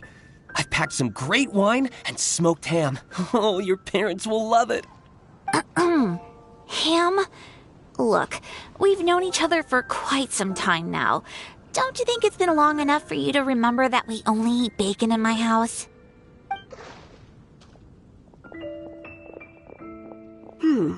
I must remember to get some milk today on my way home. Please, feel free to pay a visit to Cat's Tail anytime. Enjoying the scenery? Oh, Tone Deaf Bard! Are you here for some food as well? Oh, I can put something on your tab? Well, that's a pity. I already had a few drinks before coming here. I shall take you up on your kind offer another day. There should be no shortage of opportunities in the future. Anywho, you should be getting ready to thank me. I come bearing good news. What kind of good news? Behold!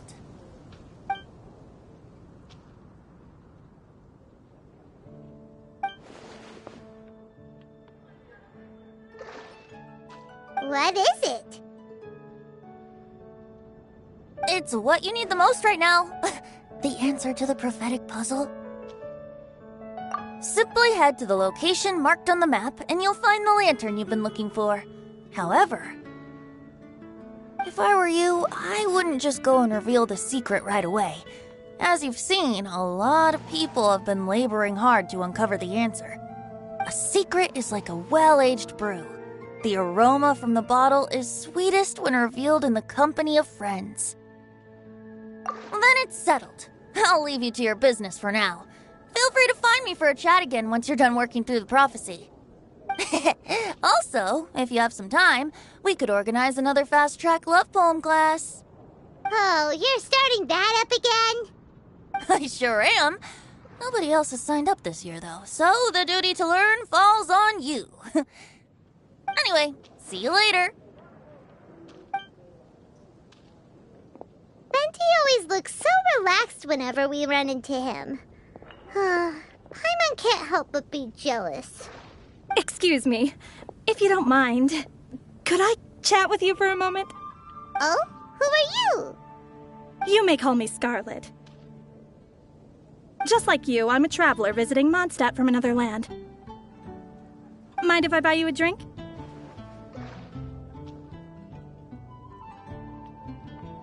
Leaving the door open for another time, I see.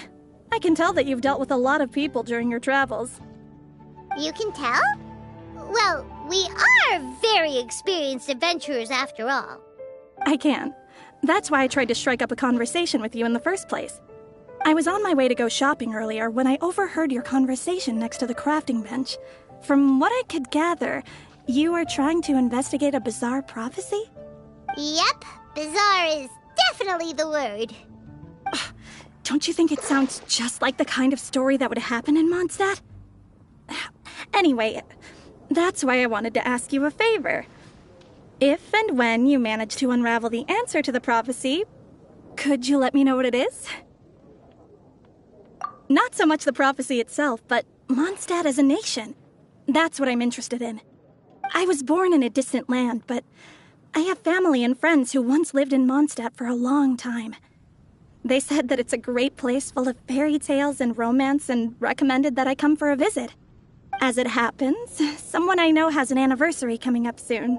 So I figured this would be a good time to come here and see all the sights that she once saw. What do you think about Mondstadt so far?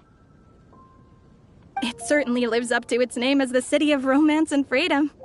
We think so too. So, about the prophecy. Thank you. You're very friendly.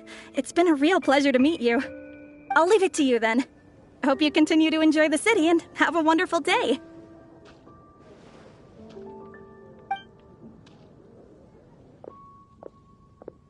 She definitely isn't dressed like a local, huh? Where do you think her hometown could be? Please find me a flower that is not of this world, and a guide who will never get lost. Find me one who would never lie, as well as a legend that never ends. Huh? I never thought I'd have someone secretly following me, even in a free city like Mondstadt.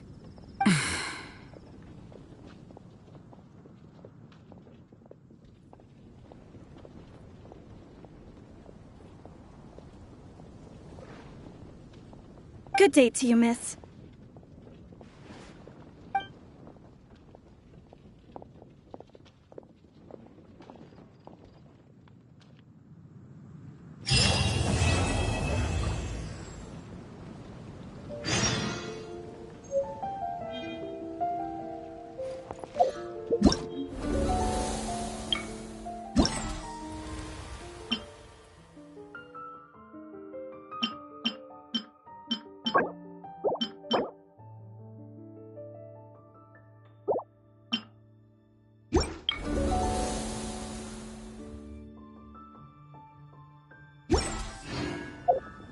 I got a new letter from an informant. Looks like the situation has changed again.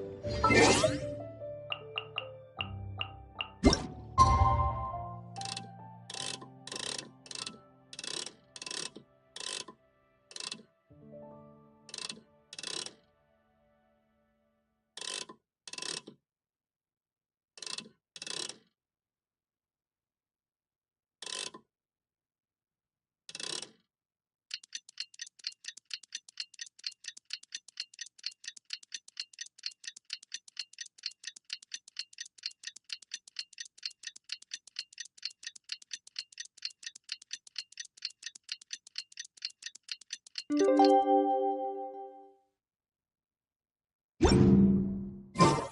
time! It's time! Let's go meet Sucrose and Kale at the crafting bench!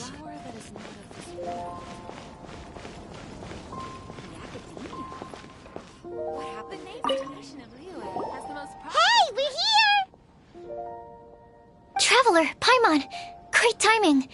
We got a lot of letters in the mailbox, and I just finished sorting them into 4 groups. Nice work!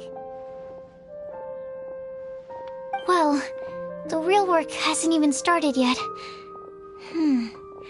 Which batch of letters should we read through first?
quickly summarize what we found out about a flower that is not of this world.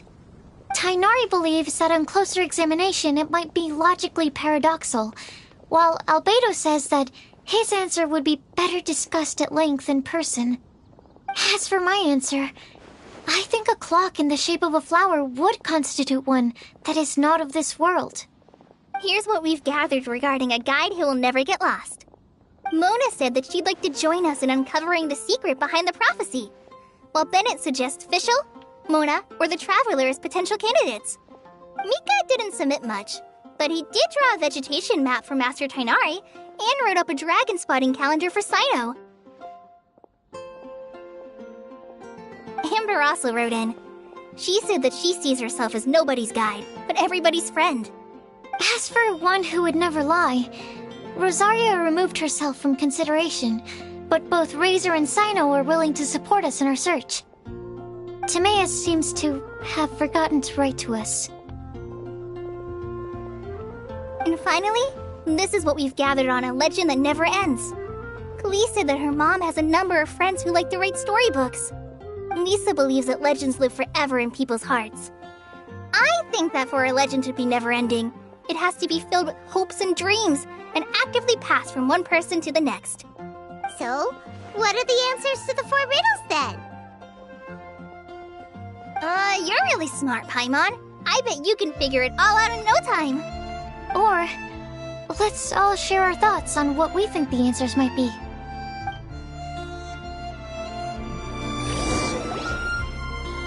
Wait! Wait for me!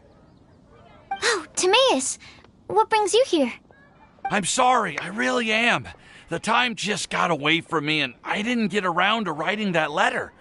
However, I'm happy to announce that I think I can be the one who would never lie. Huh? This is kinda sudden. Not that we don't trust you, Timaeus, but, could you elaborate a little after you catch your breath? Of course.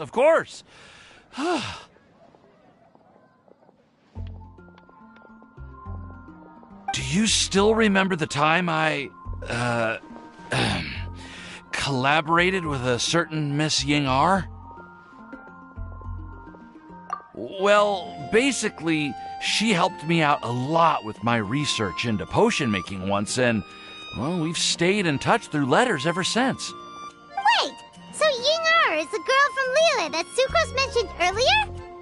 We always assumed you were hard at work every time we saw you at the crafting bench. So you've just been writing letters to Ying-ar the whole time? No, I mean, not all the time. I've done some work too. And anyway, our correspondence covers a lot of serious topics, like perfumes, potions, alchemy. Anyway, a few months ago, I made a vow to the heavens that I will be true to myself and never utter an insincere word until the day that I've managed to win Miss Ying-ar's heart. So, at Star Snatch Cliff, you were picking Cecilia's as a gift for Ying-ar? Well, that's right. The Cecilia flower is said to represent a once wayward heart transformed by the power of love. I couldn't think of a better flower to give than that. I know full well that Miss Ying-ar is far more knowledgeable than I in both the ways of the world and the ways of our craft, but I thought I should make the effort for once and put myself out there. Which brings me to the subject of the last few days and the Windbloom Festival. I thought it was time for me to invite Miss Ying-ar to Mondstadt. But yesterday, Albedo told me that Sucrose has been working hard to help another girl achieve her dream. Huh? And when I went to take a look at our roster, I saw that she'd done my remaining work for me. I feel incredibly guilty. I've been spending all of my time in my own fantasy world while everyone else has been bending over backwards to help other people.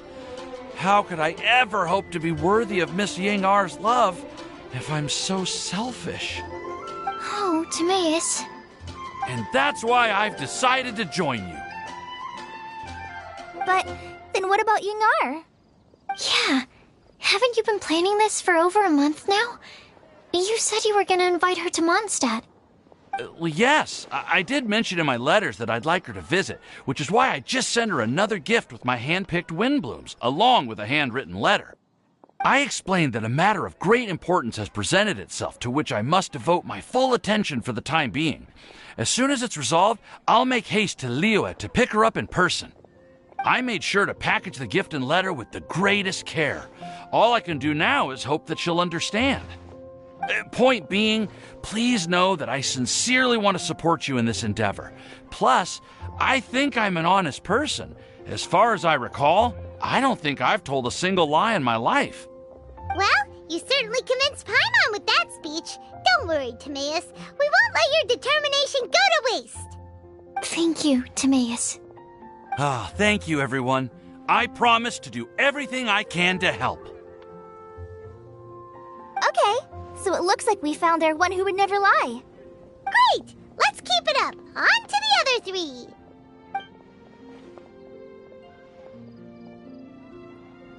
Okay, Paimon will do the honors. Ahem. We have with us here the flower, the guide, the legend, and Timaeus. Huh? Why did you only say Timaeus' name? You should say my name, too. All right. We also have Klee. That's me! With Klee here, this all somehow feels like we're getting ready for a field trip. There's nothing wrong with a more relaxed atmosphere, is there?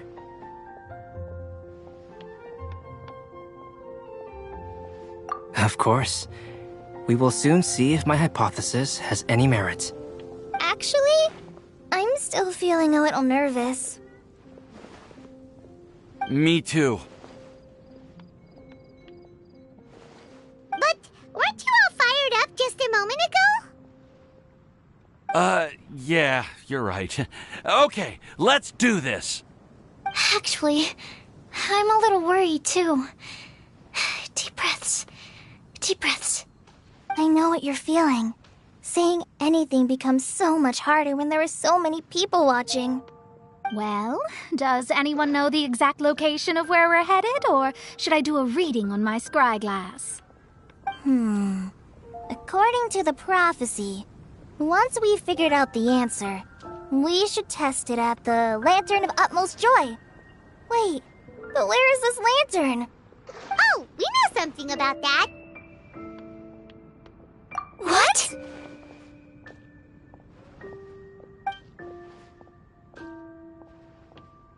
Wow, that's amazing. You really know how to do everything under the sun. Then we'll let you lead the way. This is it! We're off to find the sacred location of the Lantern of Utmost Joy!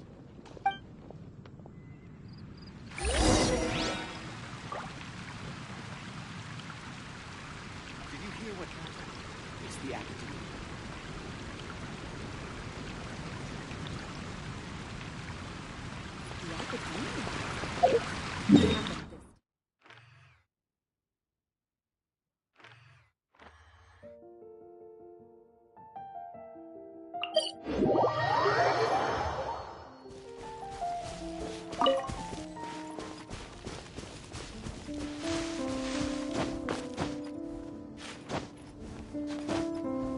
Yeah.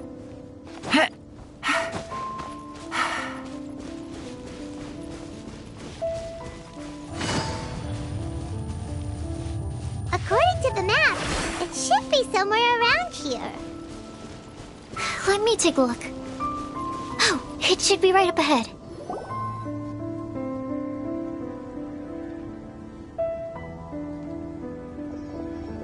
Aww. I don't see any lanterns here.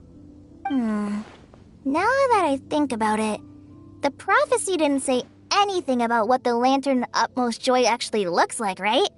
Maybe we've overlooked something? Traveler, are you trying to figure out something else from the paper?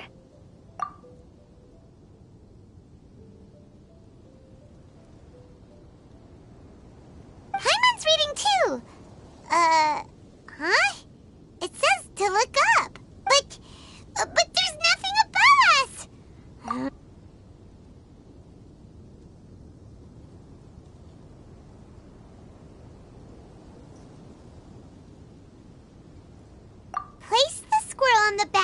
pointy-eared cat, and a pious puppy will open the doors to show you the way. Huh. Paimon read the whole thing out loud, but nothing's happening. Look! Look! The wind is blowing! What a strong wind current. Let's ride it up and see where it leads us. Huh? We'll have to fly up there? Can someone carry me with them? Here.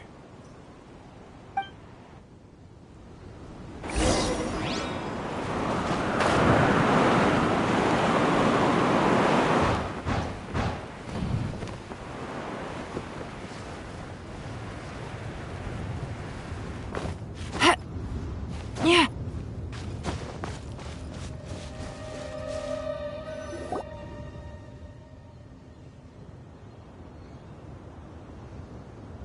How did this little island get up here in the sky?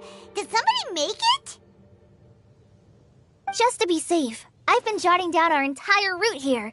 This way, no one will get lost. Oh, good thinking, Kale. Ah, who would have thought we'd find this kind of table here? Weird. It's almost as if someone was holding a tea party. I never would have guessed that such a place could exist. Right above Mondstadt, too. Wow, look at that pretty lantern on the table. There's even a chair for each side of the lantern, too. There seems to be something on the back of this chair. Let me have a closer look. Take your seat, present your answers, and you shall reach enlightenment. Well, as far as instructions go, I guess that's simple enough. So we just need to do as it says, right? Wait a second. Huh? What is it, Albedo? We'd better make sure this place is safe before taking our seats. Everyone, please stay clear for a moment. Well, all our questions and doubts aside, the scenery here is pretty amazing. It'd be impossible to feel stressed here. How is everything, Albedo? Everything seems to be fine. I didn't find any traps or suspicious mechanisms, but I also couldn't find any overt destructive devices. Huh? What do you mean? Well, it seems that wrong answers won't have any catastrophic consequences. Looks like we'll have to sit on these chairs and fulfill the prophecy. Everyone, I would like to suggest that we try some risky answers on our first attempt.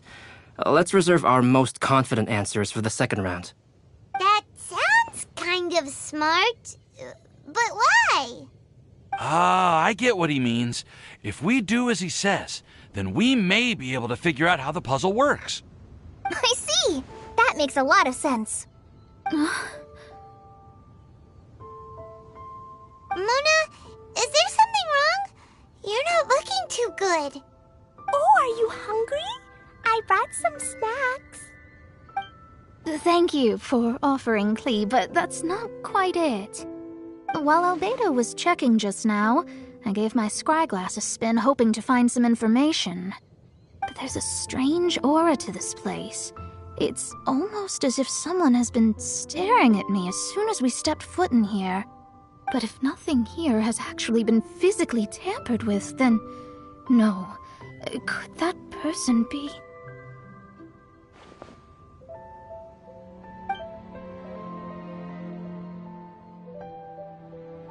What do you mean, Mona?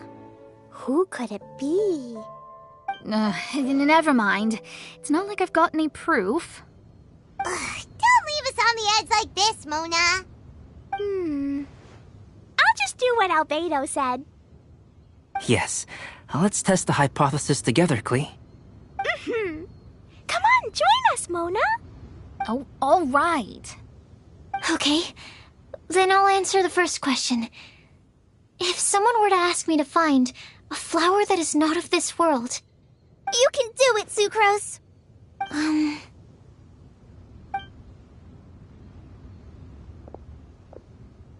Then I would fetch a Tetratanic sweet flower. Alright, I'm up next. My part of the prophecy is to find a guide who will never get lost. Kale, I hope you found your answer. My answer is that I will be that guide. For a long time, I have been guided by others. It's taken me a while, but I finally made it to where I am today. Although I still haven't made a name for myself, and I'm still quite immature, I would still like to put my name forward. Because I would like to become a guide that can help others. I want to help others the same way Amber, Master Tainari, Sino, and everyone else helped me. Now it's my turn to pass on the gift that I've been given. All right. It's up to me to answer the third part.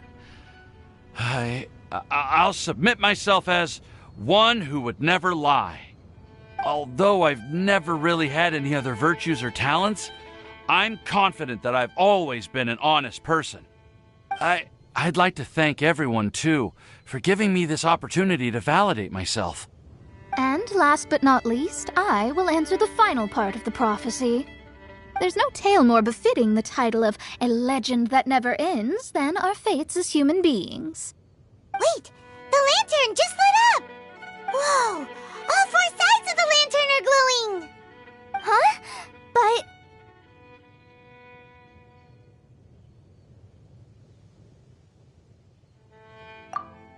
Kale, could I ask you to stand up for a second? Oh, alright.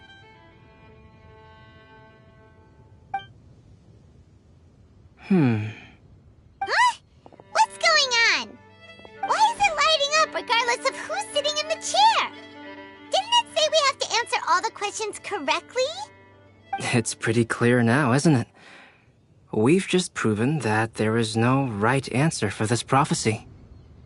No right answer? But how could that be? Although the instructions had come from an old and enigmatic prophecy, it is in fact nothing like the ancient mechanism that we had all imagined it to be. I believe the lantern only serves as a simple signal. And to think, I never expected you to actually find this place. What? There's someone else here? We meet again, traveler. Hey! You're that Outlander we met the other day at Good Hunter! It's all thanks to you that I was able to find this place. Good thing that you were too preoccupied with the prophecy to notice someone tailing you from the shadows. Oh, is that so? Then, why do I spy yet another person following in your shadow? Wait, really? There's no need for pleasantries. You should know I'm here for you. Is it just because I'm a visitor from abroad? I was there when you snuck your way into Marjorie's place. Huh. So you had your eyes on me even then, huh? That was 2 whole weeks ago, you know. It's hard not to notice you when I'm on duty every day. All right. In that case, I'll admit it. I was the person who slipped this prophecy into the storybook. Huh? But why? Then, does that mean this wasn't a real prophecy after all? Don't worry. Even though you probably have plenty of reservations about me, you can be sure that the prophecy is genuine. In fact, many of you here today may have heard the code name of the one who left the prophecy to me.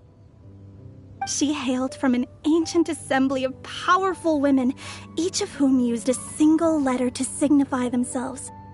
Who would have guessed? It seems that power was indeed left behind by the old hag after all. Ah, so you're B's student. It's an honor to meet you. I am Scarlet, the successor of Jay. Well, what are you talking about? It's a long story, but I'm not quite sure that I'm the best person to tell it. Since you've all spent so much time and energy trying to decipher this prophecy, you must also be very interested in the secret behind this lantern, no? The lantern has already been lit. Now then, please allow me to disturb your happy peace. Huh. Why did this little thing just light up? How strange. Hello? On the other side of the lantern. Can you hear me over there? Mom? Oh, I hear many youthful voices. Madam, I am Scarlet, the successor of Jay. Oh, since we've last gathered, Jay's successor has already become so reckless and bold. Unbelievable. Wait. Why are you talking just like the old hag? Old hag? Who would dare say that? Is that Mona? Who are you? Who dares imitate my master? And what of imitation and mimicry? It has always been a fool's errand to mimic and learn from humanity. Aunt Alice, I'm here too. Mom, why are you trying to talk like other people? So I see everyone's here. Well then, my warmest greetings, everyone. Miss Alice, why would you... Well, it's been many years since this lantern last lit up. You can't blame me for thinking that one of the old friends from my youth may have decided to catch up again. Why she sounds so coy all of a sudden? And if I recall correctly, we left this lantern in the care of the Animo Archon Barbados. You must be commended for uncovering an artifact entrusted to the god of wind himself. Tell me, are you sitting around my beloved tea party table? It's a really long table. Oh, so you are. I suppose this means even the Animo Archon has granted you entry to this place. Was all of this Scarlet's doing? Wait.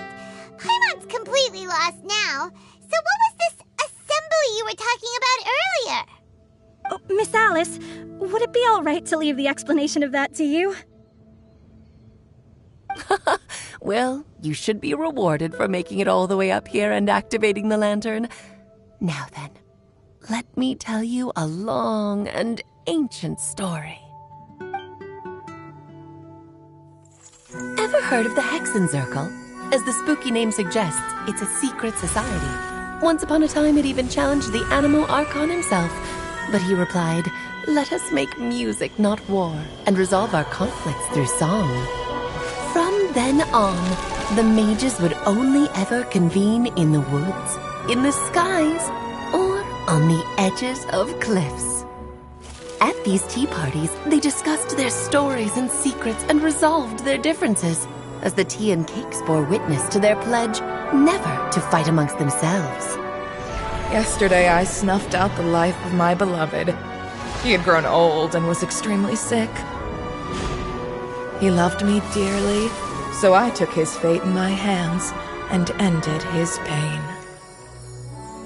I'm raising a son. Of all the children I had, he's the only one left. But I suppose that still makes me a mother.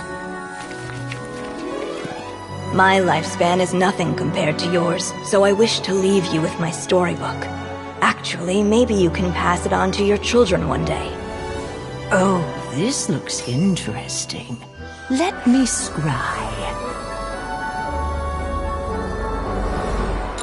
My dear sisters, we mustn't let prophecies threaten our bonds of friendship. Even the most frightening witch was once a little girl, and growing up can be so tough. Sometimes we all need to vent our troubles to the wind. Even if the nations go to war, or the sky falls down, the mages' tea parties shall forever be held around this table.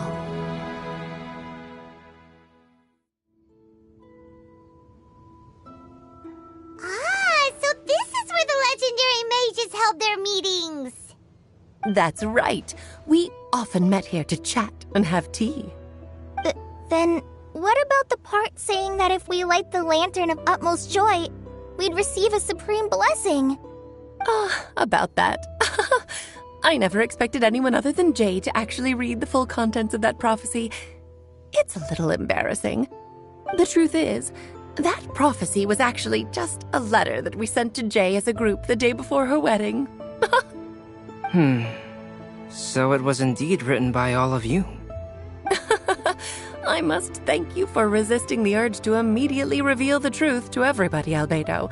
Knowing you probably figured out everything the moment you laid eyes on the message. No, it took me a little longer than that. A flower that is not of this world, a guide who will never get lost, one who would never lie, and a legend that never ends. These 4 descriptions signify 4 individual mages. When a member of the organization had to leave the group to spend the rest of her days with her beloved, the other mages would write down this prophecy and send it to her to invite her for a final get-together. A flower that is not of this world signifies, of course, flowers that do not naturally exist in this world. This is the signature of our full name, Rhindaughter, also known as Gold. If there's anyone in this world who could create a flower species that does not yet exist, it would be her.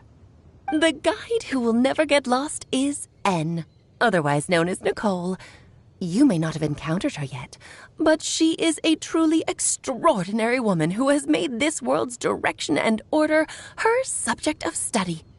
Some of you may be fortunate enough to have already heard her voice. Like a prophetess, she will only speak to guide people toward the truth when a change has occurred in the world. She has a tendency to suddenly speak in someone's mind without any warning.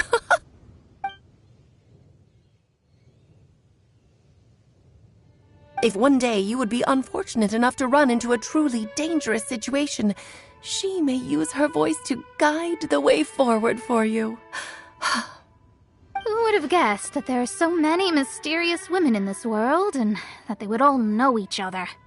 The one who would never lie is me. I hope no one would take offense. It's just that I, Alice, or A for short, have always had a soft spot for those with sincerity and candor.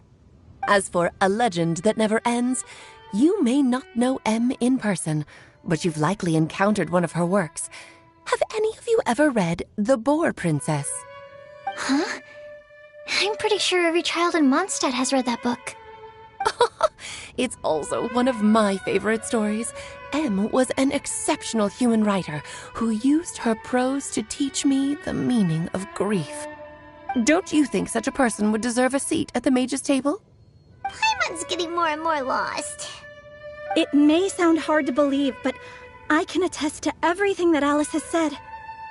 Jay was also a mortal who aged and passed on, leaving her title to her students and followers. Alice, you've never acknowledged any of Jay's successors. It's now been centuries since the first of us took on her mantle. I've always wanted to meet you. Do you also want to become a mage? Title aside, I think I'm more interested in the meaning and purpose of the Hexen Circle. I used to think that the Hexen Circle was a group of women who could control the very fate of this world. But now, I've seen for myself that besides Jay, many other ordinary people were also among you. Do you think less of us now? No, not at all. My interest has been piqued, and I'm now even more drawn towards the idea of becoming a mage. You're right. I've never acknowledged any of Jay's successors. But you are different. You are much more fascinating than any of your predecessors. Oh, has someone finally piqued Aunt Alice's interest? Now is not a good time, Scarlet, but as soon as I am able, I will seek you out for a meeting. I want you to tell me all about Jay's married life back in her hometown. So the mage who received the prophecy letter from all of you was Jay? She left the Hexen Circle after getting married? Precisely. There was only one way the letter could have been interpreted. She would have known what we meant as soon as she saw the message. We were just asking one thing of her. Please come to see us again. Before you go and settle forever with your happiness, please come share some of it with your best friends and sisters. So, the Supreme Blessing actually meant... All journeys are fleeting and will eventually come to an end. What will give us the most fulfillment and happiness in the end are those who will greet us at our journey's destination. dear child. I believe you can also understand what I am talking about. We women will always have many troubles and encounter pains and frustrations that will keep us up at night. But no matter how hard things may become, we will cross mountains and oceans to see our best friends again, regardless of how many years have passed or how far the distance may be. As long as we can be with our beloved friends, our hearts will be filled with joy. To us mages, that's what being supremely blessed is all about. Oh. I still don't get it, but I do know that all the mages are Mom's best friends. If you ask how I see it, the Hexen Circle is just a group of ladies that I spent my youth with. Anyway, I'll introduce some of the other members to you all later. I still have a few things to attend to, so this will have to do for today. Bye, Mom! Todoko says bye, too! Goodbye, darling, and farewell to all of our other friends as well. I'm sure we'll see each other again. Oh, now that I think of it, isn't it getting close to that time of year? Yes, it's Windbloom again, Alice. It's also a special anniversary date. I'm sure you still remember. Yes, I do remember now. It was on this day many, many years ago that Jay tied the knot. Oh, just in time for the Festival of Love and Freedom. Everyone, please enjoy this year's Windbloom Festival to the fullest.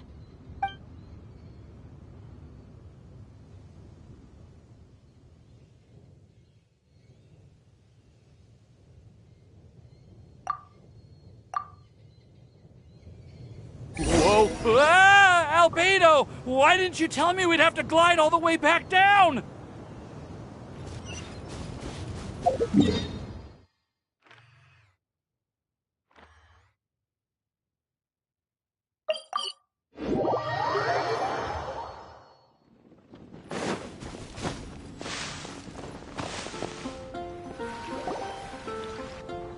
Oh. Are you okay, Timaeus? Maybe you'd feel better if you just, let it out. I'm fine. I'm just, a little glider sick, that's all. You may want to look into getting your own gliding license when you have the time. It might prove helpful to you. Okay. Sure thing. It sounds like you've still got something on your minds. Why don't you tell us? We're all happy to listen. It's nothing, really. It's just... Well, Alice's story was really interesting and romantic. I won't argue about that. But still, the whole thing wasn't quite what I was hoping for. Of course, I didn't actually expect the supreme blessing to be real, but... Don't say that. None of this was your fault, Timaeus. Honestly, it's more on me for having agreed to be the Windbloom Festival's special ambassador. Had I not asked for everyone's help... If anything, it should be my fault for finding that prophecy. Oh, no. I didn't mean to blame the two of you either. I just feel like... this whole adventure didn't really end on a high note, and we also didn't really get anything out of it. But I'd say we still learned something new. Well, that aside, Timaeus, you still need to go to Liyue to apologize to Yingar, right? Do you want Kale and I to accompany you? Oh, Miss Yingar. I mean... I just really don't want her to get mad at me. Now that I've come back to my senses, I really don't know what I should do. Hey, you three? You may want to look over there. Huh? Miss Yingar? Oh, so that's Miss Yingar? I've never met her before. Yep, that's her. And she actually came all the way to Mondstadt. I am so sorry, Miss Yingar. But how did you... I mean... Are you so happy just to see me? Of course I am. I'm so happy that, I don't, Sorry, I don't know what to say. I was ready to give you a harsh scolding, but now that I've seen you like this, I suppose I could let you off the hook this time. You said you couldn't come to pick me up because of a very important matter, right? Well then, of course I had to come and find you instead. Should we go see how they're doing? Well, I wouldn't. You'll get hit by a forest boar if you interrupt a couple's romantic conversation. Oh, really? We'll just leave them alone then.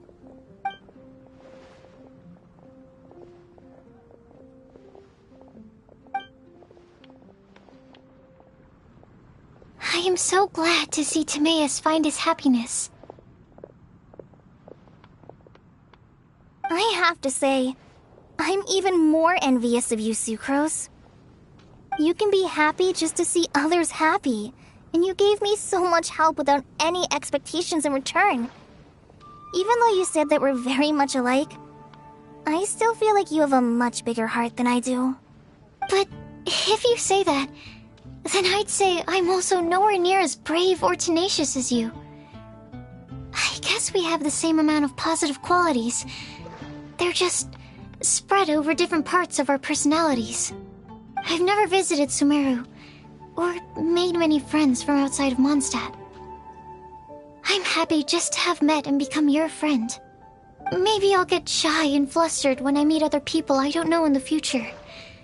But that's okay too. Since we are so alike, you probably get what I'm trying to say. You just need to believe that all of your issues aren't really issues at all. But isn't it too late now for me to learn to accept myself? Well... Do you know anything about the blooming cycles of Cecilius? I may have read about that in a book before. That's a topic that my parents used to talk about back when they were still dating. Surprising, right? To think that people would talk about that while on a date. My mom brought it up at dinner one time last month. She called my dad the most boring man she knew, and said that he even turned up late to a date once, all with a smile on her face. But she also said that learning is just another part of life. It's never too late to start something, as long as you recognize that it's something good for you to do. Why don't you give it a try, Kale? Okay, I'll try my best. They're really having a great conversation. Paimon can't even find a moment to join in.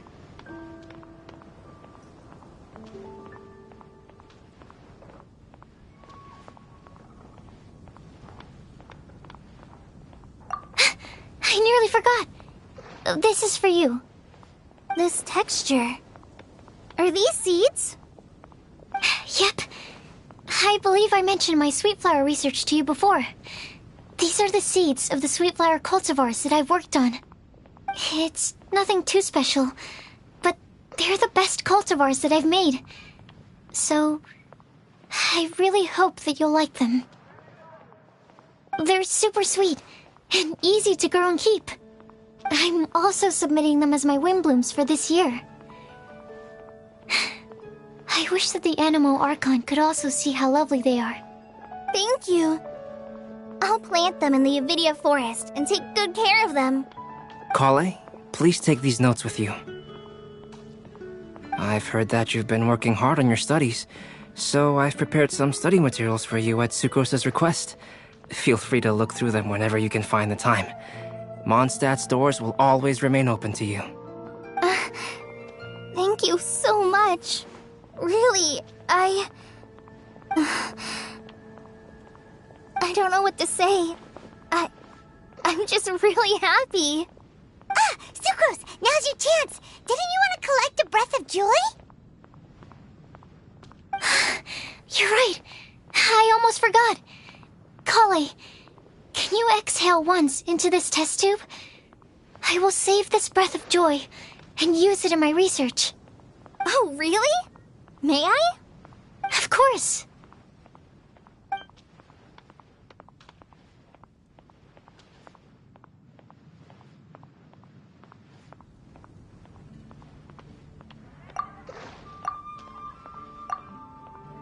Huh? What was that? It was like a little cloud of happiness, but now it flew away. Well, luckily, there's still some breath left in the test tube. I'll seal it up for now. I'll keep working on it and let you know as soon as I have any breakthroughs in my research. Yeah, you can write to me. I'll be sure to respond as soon as I receive your letter. Oh, it looks like you found a new pen pal. Master Tainari! Sino!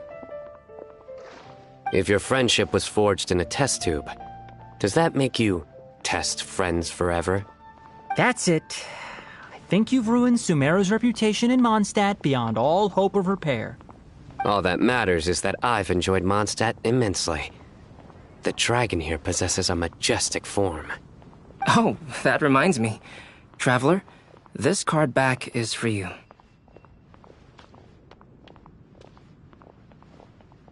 Sino wanted you to have one for yourself.